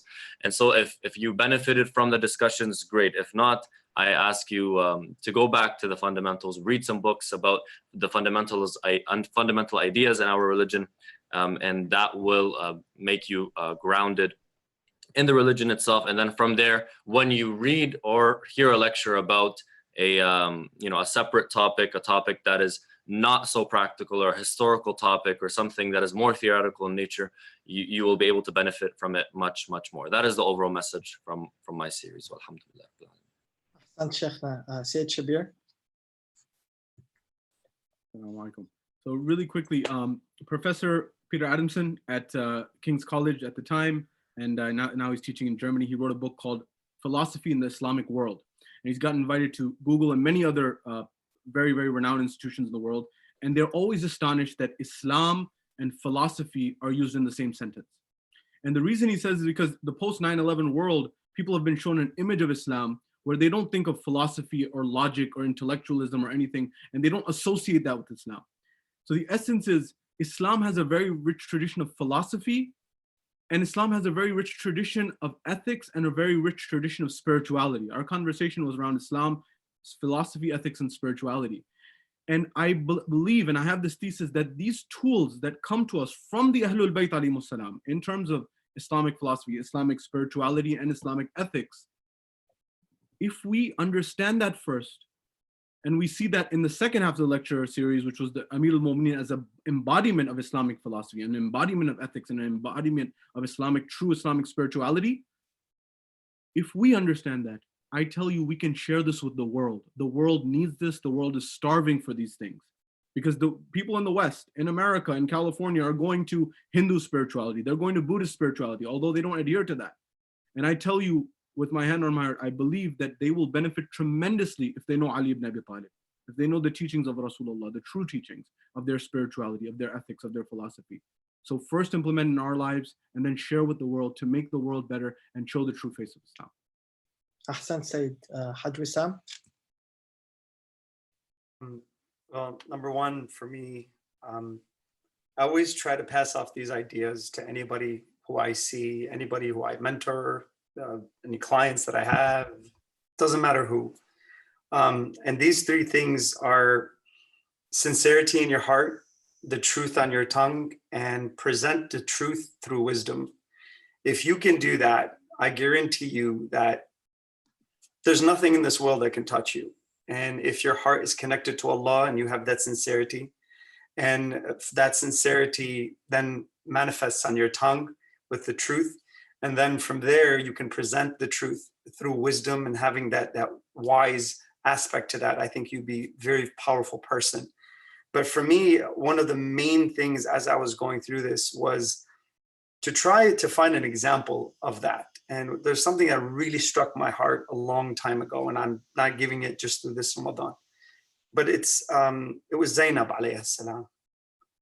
And it's to really think about when a person is going to walk into a place of just complete, where you have no sovereignty whatsoever, and you have no aspects of freedom, and then you can walk in with an unbelievable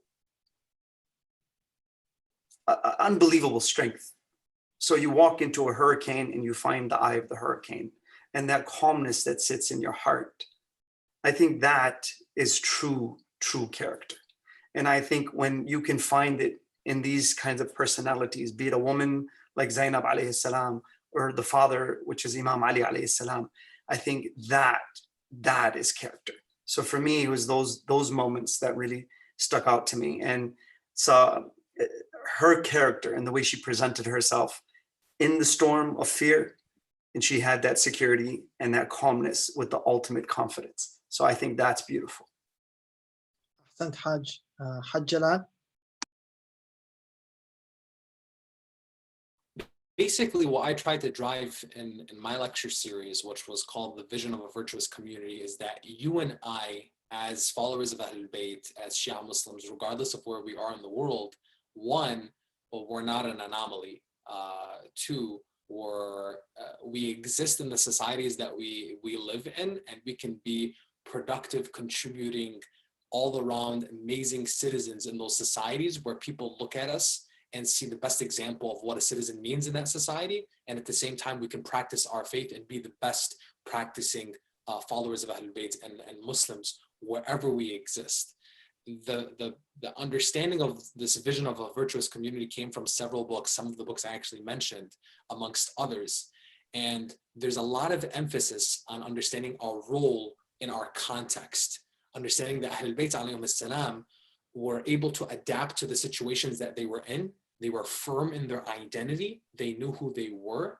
We, as followers of Ahlul Bayt, are firm in our identity. We know who we are, but we have an understanding that we can adapt, and we are conscious of those who are around us. So discussions, for example, on taqiyya was had, a very transparent conversation on what taqiyya means, what taqiyya mudaratiyya means, our involvement in the systems of governments that we work in, understanding that from Ahlul Bayt to the prophets that came before them, their involvement in government and their ability to work within systems, even with those that oppress them, instead of necessarily being ones who wreaked havoc and wanted to flip the switch on everything else. But instead, we're able to be ones who brought betterment and reform in whatever context that they were in, as opposed to other ideologies and other thoughts. Ahsantum, Haj Jalal, and thank you to all the panelists as well for those reflections. We have about 20 to 30 minutes before the program concludes, so we're just going to try and field some more questions. So if anyone has any other questions that they'd like to, and they're itching to ask our speakers, then please do text in on the phone numbers on the posters, message in on the social media, YouTube, Facebook as well, inshallah. I thought I'd just add as well, in addition to the books that the brothers mentioned, there's a couple of other ones I thought that are worth mentioning. We have, for the month of Ramadan, it's especially pertinent, Begin with Praise, which is Inspirations from Dua al-Iftitah by Sayyid Munir al-Khabbaz, and likewise by Sayyid Munir, we have The Mahdi, which is an excellent book and one which I'd highly recommend for everyone to read. And one final one as well I thought I'd mention is Gods and Mysteries by Sheikh Rizwan Arastu as well, an excellent book for those who are wanting to do some extra reading. I have a question here, and mashallah, the questions have been coming in from all over. We have questions from Birmingham, London, Manchester, Leeds, LA, Toronto, New York, Dubai. So mashallah, the questions are coming in from around the world. This question is directed at Sheikh Shubba. So Sheikh, this question reads from one of the viewers in Birmingham saying, what advice can you give to us in terms of balancing the pursuit of knowledge with life living in the UK? Do I need to travel to Hawza to achieve this, or can I do it within my daily life? Bismillah ar-Rahman ar-Rahim. It depends what you want to achieve. Because, of course, the believer has to have knowledge, the believer has to gain knowledge, and it's knowledge. I often say, Allah mentioned that it was the beauty of Yusuf alayhi salam that got him into the prison. But it was his knowledge that got him out of it. If you read the story of Nabi Yusuf alayhi salam, the reason why he was able to get out of the prison was his knowledge. So everyone needs to study, everyone needs to gain knowledge. It depends on where that person wants to reach. If they, for example, want to be a scholar, that is a separate discussion. if they just want to be a believer in the way that a believer should be, you know, filled with the knowledge of Ahlul Bayt and their religion. That's a different discussion. So it depends. I don't know if he's mentioned, or if they can ask again so that we can answer based on that. Because yes, you know, for ulama as well, if a person wants to be what level of a scholar, how should they study? Each has their own etiquette. But generally speaking, just so that we give the brother something, or the sister, again, I made the same mistake. Just so that we give them something, Amir al-Mu'mineen alayhi salam has a very interesting narration where he says knowledge cannot be gained except for through these things. He says kathratus su'al, you have to ask a lot of questions. Kathratul ishtighal, you have to be very busy, always busy with knowledge. He says tathhirul af'al, your action should be pure. If you commit sin, it's harder for you to gain knowledge. He says, tawakkul dhil jalal, you should rely on Allah subhanahu wa ta'ala, and he's the one that will give you knowledge. And the last one, he says, khidmatur rijal, to be in the service of people of knowledge, of ulama, that inshallah will allow knowledge to enter into all of our hearts. Ahsantum Shaykhna. Wonderfully put. We have another question from one of the brothers in London, our dear brother, some of you may know him, brother Muhammad Al-Hassan, and he asked a beautiful question, and his question is this, and maybe I'll put it out in the open, and whoever wants to answer this, or maybe we can have a few on the go, because I think it's more of a discussion is needed for this. He says, a hadith from Imam Ali says that the remedy is within ourselves, and to find it, we only need to reflect. What is this reflection consisting of? How do we reflect? How do we do it? What should we be doing? Is it contemplation? Is it a physical action we need to do? Sometimes when we're trying to sit and think, you know, our mind wanders away. So what is this reflection, and, you know, how do we achieve that? I'll throw this, you know, out there, and we'll see, inshallah, who wants to take a first crack. Brother Jalal is itching for the answer. Bismillah, tafadhal, Brother Jalal. I just want to say, hey guys, this is where it's at. This is the core of everything we're talking about. So I'm not going to be the first person to talk. Maybe if I start off the discussion very quickly. There is a chapter in Wasa'il al-Shia. Wasa'il al-Shia is initially a book on jurisprudence, ahadith, and narrations to do with jurisprudence. And the ulama, when they want to analyze, you know, fiqhi subjects and issues, often they look at Wasa'il al-Shia, compiled by Al-Hurr al-Amili. But in one of those volumes, there's a discussion on al-jihad al-nafs, or struggling against your own carnal desires. And there's a number of maraji alive today that give advice to the believers to read the akhlaqi riwayat in that chapter. And it has been translated into English. A number of different hadith to do with akhlaq and morals and the nafs and the soul and this and that, within which it is mentioned, actually at the beginning of that chapter, where Imam Sadiq salawatullahi wa salamuhu alayhi says, and I mentioned this in one of the lectures actually, that you were told of the illness, you were told what the cure is, and you were made the doctor of your own self. But still you don't treat yourself. I.e., you were told that these are the problems that you need to stay away from.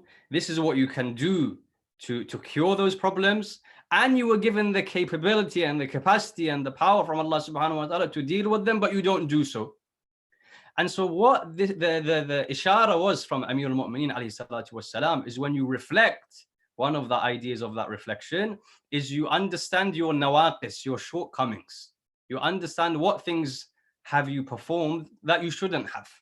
What things do you have within you that take you further away from Allah subhanahu wa ta'ala? And so reflection allows you to understand those things so that then you can get rid of them. And I'll leave you with an example, and then the brothers can inshallah pitch in. The body feels pain. This pain is actually a blessing from Allah subhanahu wa ta'ala. Because when I feel pain, it tells me, it's an indicator that I have a problem. If I didn't feel pain, how would I know that I've hurt my shoulder? How would I know that there's something wrong with me if I don't feel pain? pain was a sign that I have some sort of problem, so I can go and treat it. The body feels pain, but the soul doesn't. It's not like, well, as soon as I have jealousy, I can feel a sort of pain in my soul. Or as soon as I have takabbur and I'm arrogant, I can feel it in my soul. The body doesn't, the soul doesn't feel it. So what I need to do with my soul is constantly reflect to understand where the illnesses are present, so that I can cure them. And that is one of the many understandings of this statement of Amir al-Mu'minin alayhi salatu wassalam.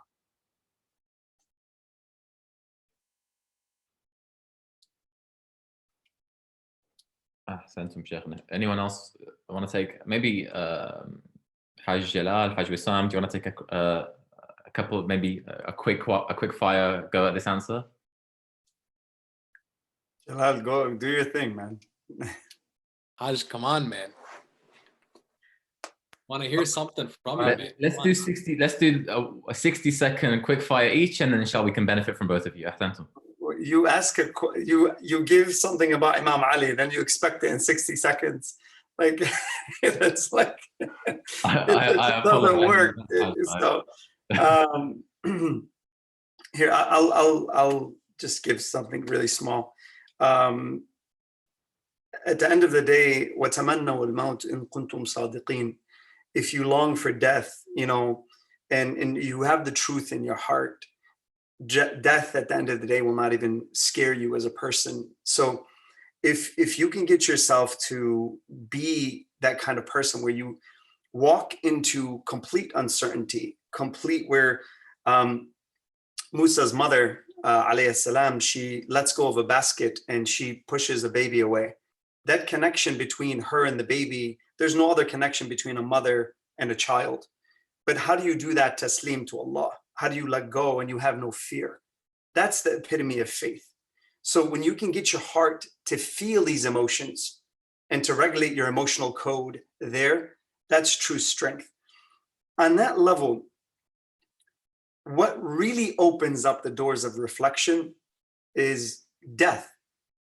That's the ultimate gate, if you really think about that. And death is the ultimate aspect in terms of that. But we also have a lot of problems in life. So what happens, those open up the doors of reflection. But guess what? That door is always open. It's always there. Allah's always got it open for you, but you choose to look away. Because once you go through the funeral, what happens a few days, 3, 5, 10 days later? You begin to what? Start looking away from the door. And you never choose to walk through it. Now, once you choose to walk through it, you know where you're going. You're starting to move away from the outside world and you're going towards where? The inside world. And this forces honesty. You have to be honest with yourself now. You can no longer rationalize and lie to yourself and say, you know what? I'm okay. Allah's going to forgive me. I'm just going to do this today. It's fine. He forgives everything. Allahumma, then you can recite, you know, Allahumma inni as'aluka bi rahmatika allati wasi'at kulla shay. You know a few things like that, and khalas, it's okay. But on that, once you open up the doors of honesty and you become brutally honest with yourself, wal qawli bil haqq wa in az, to say the truth even if it's against myself. Now, if you start facing yourself there, and you start looking yourself in the mirror, that can be really scary. I'm sorry. Imam Ali alayhi salam also says, he says, if you were to expose my faults to even the closest of people next to me, they would flee away from me. Sattar al-uyub. On that level, when you start entering the basement, here's what I would tell you to do. If you could do this, go to your basement at night about 2 o'clock in the morning, and I'll finish with this. It's pitch black downstairs. Don't turn on the lights. Walk a few steps down there. Watch a scary movie before you do that too. All right? If you could do that, great. Watch your sympathetic nervous system just ignite. And then walk a few steps into the basement. Just sit there. See what happens to your own physiology. Then if you can go further, good for you. Go down to the bottom of the stairs and just sit there in the silence. وَالضُّحَى وَاللَّيْلِ إِذَا سَجَى. Allah swears by the silence of the night. Sit there in the silence if you can. by yourself, 2 o'clock in the morning. Set your alarm clock tonight. See if you could do that. Okay. Then when you go down there, if you can sit there just for a little bit, this is a basement, not a grave. It's a basement. And for some of you might not even know what a basement is in terms of the UK. I'm sorry, but a basement is really underground. It's really dark. Okay. So it kind of representation of a grave. But from there, then if you can, pray a 2 rak'ah prayer. If you can do that in the middle of the night, just wake up and just let your heart sink. And then really think about أبكي على خروج نفسي, and really cry about the things that you've done that are so wrong against your own self. And the end with this, in the Quran it states, قد أفلح من زكاها وقد خاب من دساها. الدس, الغش, is really, that's what that is the person who's what? غش نفسه. He's committed what? He's swindled himself as a person. So reflect on these things and you can take a position against yourself in that way. And you can get to the final verse. وَأَمَّا مَنْ خَافَ مَقَامَ رَبِّهِ وَنَهَى النَّفْسَ عَنِ الْهَوَىٰ فَإِنَّ الْجَنَّةَ هِيَ الْمَأْوَىٰ. Then hopefully you can seek that and gain that salvation. If you fear the state of your Lord, the positive fear, not the negative fear, you refrain the self from the regressive desires, then surely if you do that, then heaven will be your abode. Inshallah, we can all make it there. And if you do that tonight, please remember me to dua, okay? Because I gave you the idea, all right? Before we give it to Hajj Jalal, أو عفوا سيدنا تفضلوا. لا تفضل شيخنا. Afwan, when I was doing some preparation for my lecture, I did come across a hadith from Imam Sadiq alayhi salam, where he actually answers the question flat out. Your answers are amazing, Sheikh and Hajj. But طبعا there's no one like Imam Sadiq alayhi salam. So if for the barakah, I'd read this riwayah with your permission, if that's okay. This is in Al-Kafi. عن أبان بن الحسن الصقيل الصقيل قال سألت أبا عبد الله عليه السلام كما يروي الناس أن تفكر ساعة خير من قيام ليلة. The companion, he asks Imam al-Sadiq, he says, they say that thinking for an hour or thinking for some time is better than staying up all night in prayer. قلت كيف يتفكر?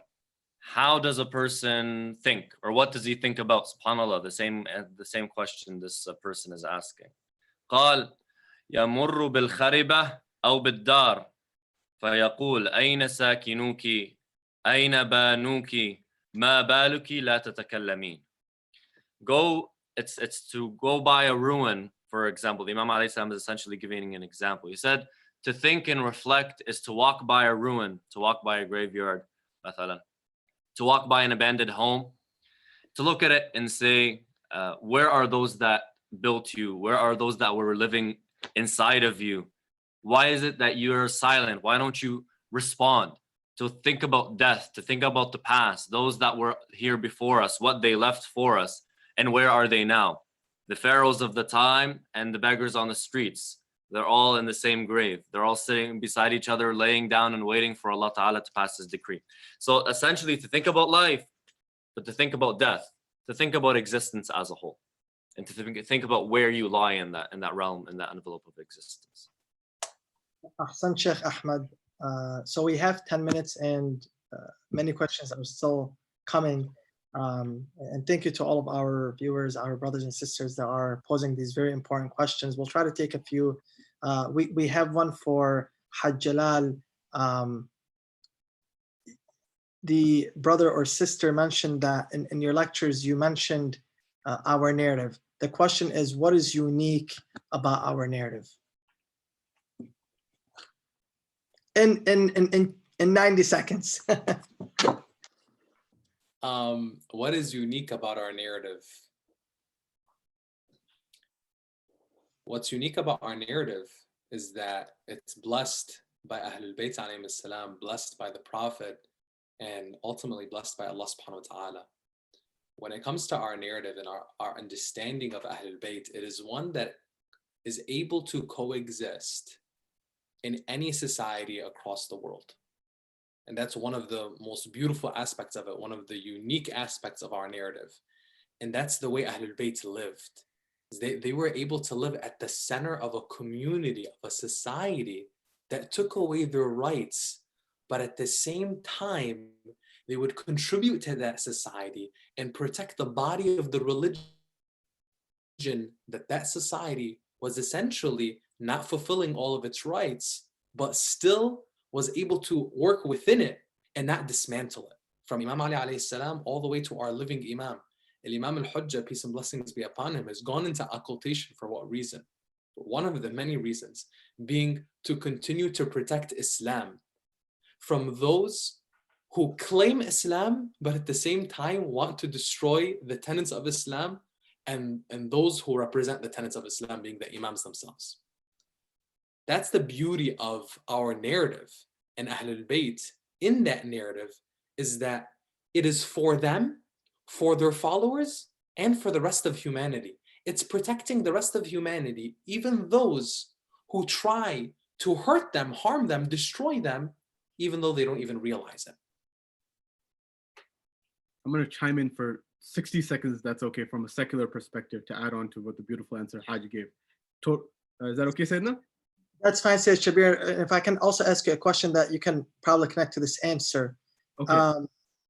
How do you balance life between the connection with Allah and your professional life? If you could bring all of it together. I learned from you and Hajj Jalal. That's the answer to that one. And then I'll go to the second one, go back to that one. Ask them, that's more pertinent to them, inshallah. But on the secular aspect, a few names you have to know real quick so I can do this in 60 seconds. Plato, Aristotle, Farabi, and Karen Armstrong. Karen Armstrong is an author on various different secular religions. In her book, A History of God, she's an expert in all the Abrahamic faiths as well as all global faiths. So she argues, and she prints this research from Plato.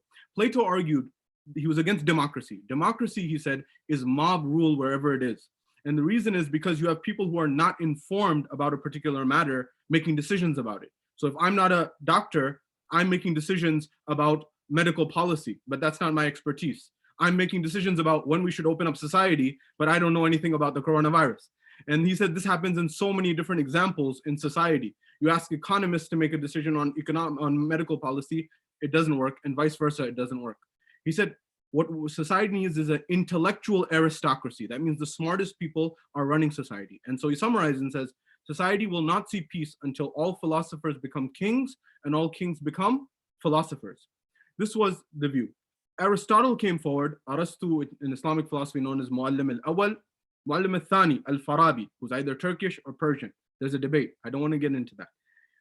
He said that if you look at the philosopher king that Plato was talking about, that is none other than in the personality of Rasulullah Azam, the Holy Prophet. That was that philosopher king that Plato was talking about in theory.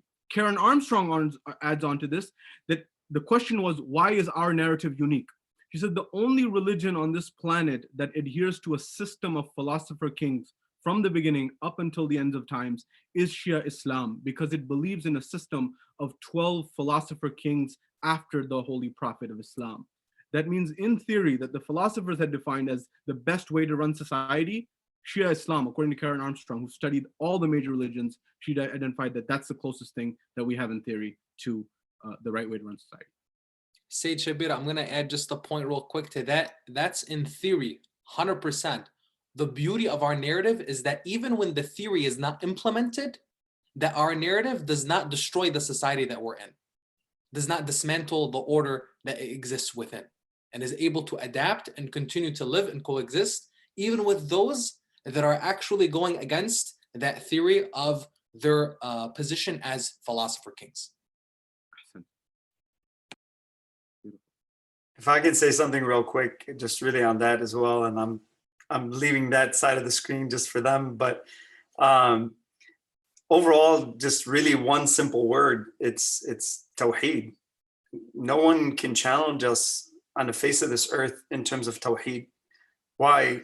Because Imam Ali, the Imam, and Rasulullah sallallahu alaihi wasallam, no one, if you can check that and go through history, search, do whatever you want, there is nothing more pure in terms of monotheism, in terms of the Ithna Ashari school of thought.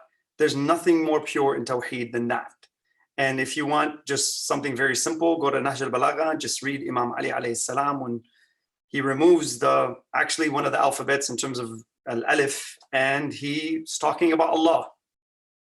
Just that alone is just incredible. So Tawheed is really the center point of everything, and that's what we're all seeking. But at the end of the day, who gives you the best door to understanding that Tawheed? So I think that is the pinnacle of the whole discussion. Just a 10-second thing about, I didn't want to undercut the person who asked the question about how you juggle and balance and give them a more substantive answer. I definitely learned from the brothers, but having passion about what you're doing and serving, that's very valuable. If you look at the lives of the scholars, they dedicated their lives, our maraja, our top scholars, either to scholarship and learning or serving the people through charity and endeavors like that, or just serving people at large. So develop a passion of serving and passion for what you do, and you'll go far, inshallah. Ahsan, Sayyidina, thank you very much. Might have time for one or two more. We have a question now which has come in from Manchester, United Kingdom. The question is, how do you ensure that your speech is fluent and that you don't stop or stutter mid-sentence? And what are some general tips for good oratory skills when giving lectures and being fluent in your speech? Can I give a 10-second answer to that? Yeah, Sheikh, I was going to go to you anyway, Sheikh, no, don't worry. So, well, I was just going to say, don't fast while you're lecturing. That's pretty much your best answer. That's your best bet. And what's your second best bet, Sheikh? Now, your second answer, 60 seconds. What I tend to do throughout the week when I'm thinking about a lecture is I tend to think of the points that I'm going to be hitting and go over them in my head like I'm lecturing myself. It's kind of weird, but I imagine the audience in front of me, and I know I'm hitting point 1, point 2, point 3, point 4, and I more or less go through them in my head and how I'm going to say them and what I'm going to say. Now, when I'm actually lecturing, I'm not referring back to that idea, but more or less it's become ingrained. It's in the back of my mind somewhere. I think Hajj Sam can tell me where that is, but it's in the back of my mind somewhere, and I'm referring to that, So I'm referring to the core idea. And because the core idea has now become so clear in my mind, I'm able to just spit it out, as they say. But simple answer: don't lecture while you're fasting. So So you got two Bazzies on the call, man. That's dangerous. So it's dream team, dream duo. So overall, I'm going to give you more of a scientific answer than the Sheikh. But overall, you have something where you have the control system and you have the automatic system in your brain, bottom line. So there's something within sympathetic nervous system is your fight or flight system. So anytime you're about to present, that system is going to kick on. So what that system does, it's automatic. So it's under the autonomic nervous system, and that system, when it kicks on, it's getting yourself ready to fight or flight. So whenever you're about to present, you're going to be judged. How are you going to be judged? Your intellect is going to be judged. So that's fearful to a lot of people. Now, there's a 15-year Harvard study about intellect. That's one of the core aspects of an identity. So if your core is being judged, understand you're going to be nervous. And some people are actually more afraid of speaking than actual death. There's studies that are on that. So that's how much fear gets ignited. So let me give you a little bit about what happens and how the system actually works within your brain. So you have it's called the low road, and it's one of the theories, but it's called the low road, and it hits your amygdala and it hits your hypothalamus.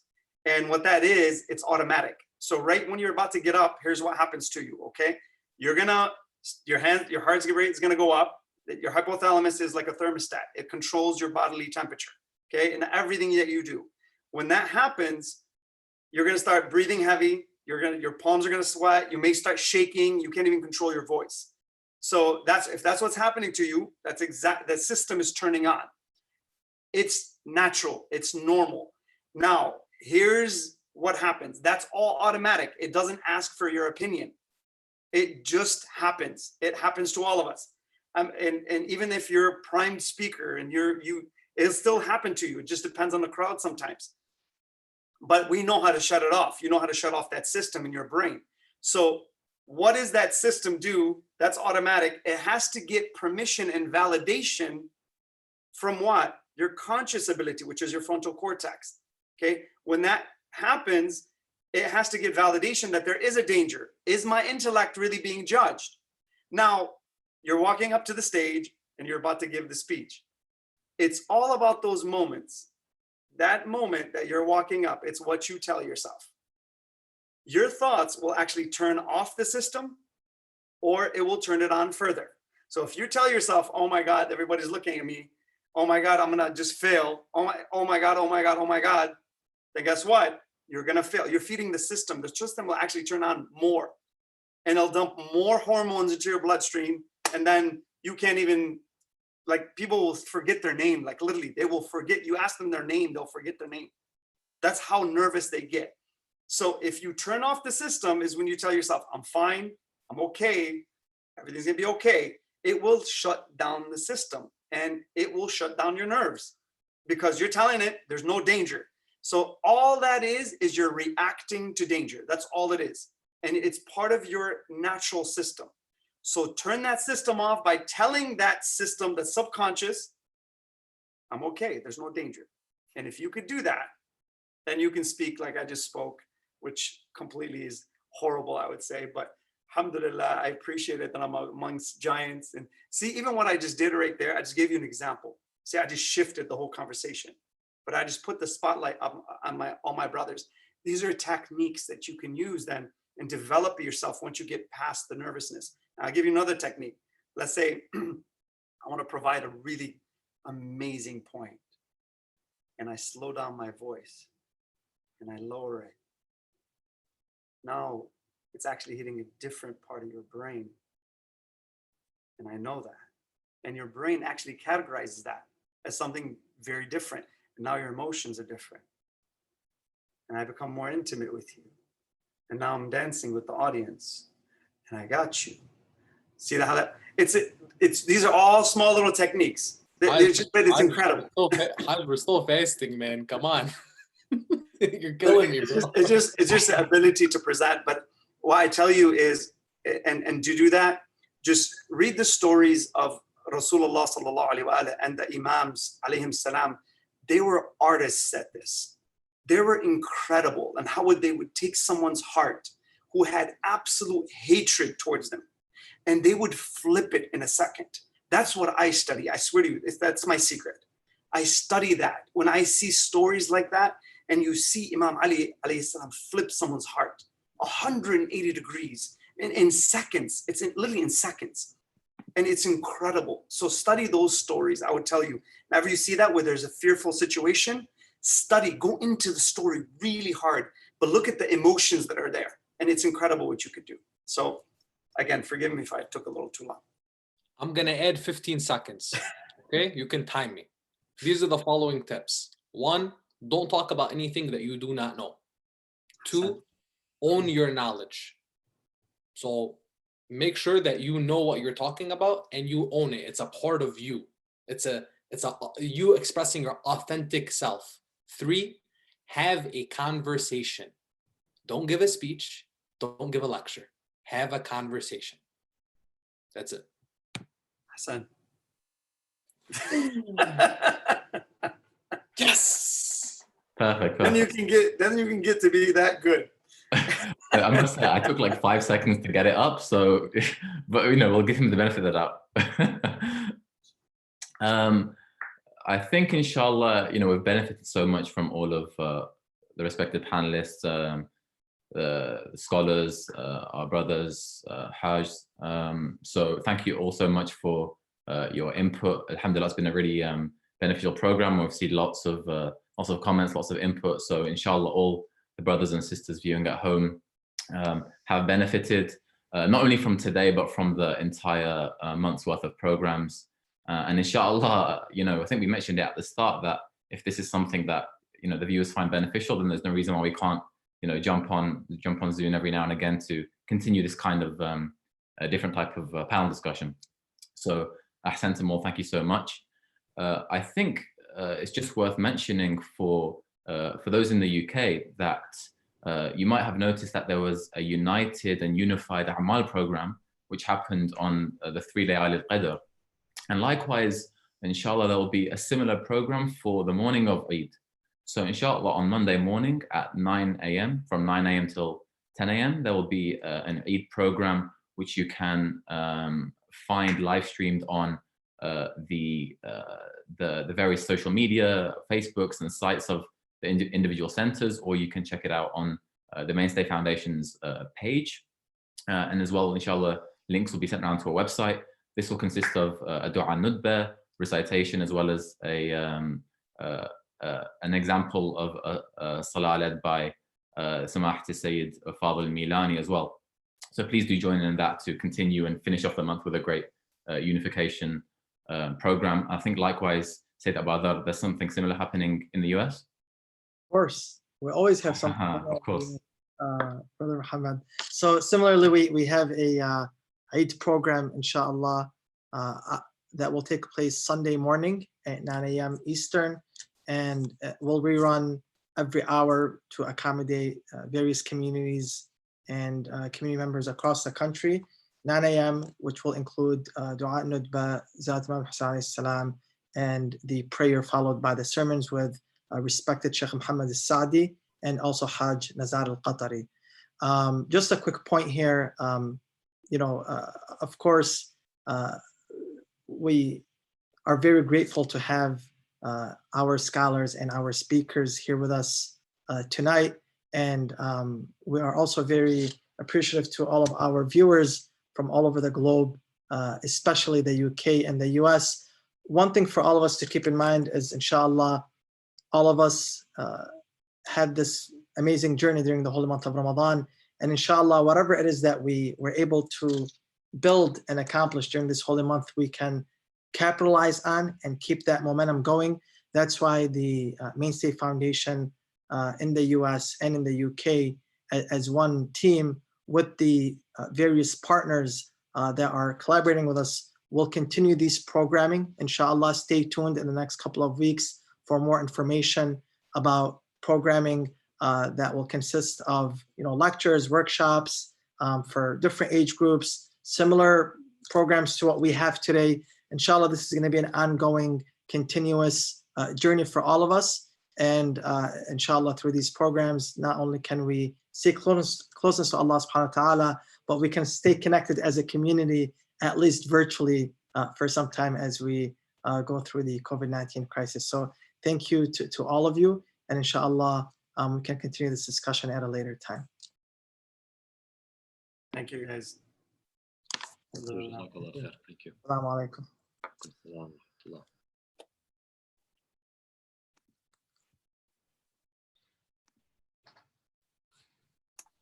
Alhamdulillah. Congratulations, guys. That was great. Wallah, overall, amazing. It's really good seeing you guys, man. Wallah.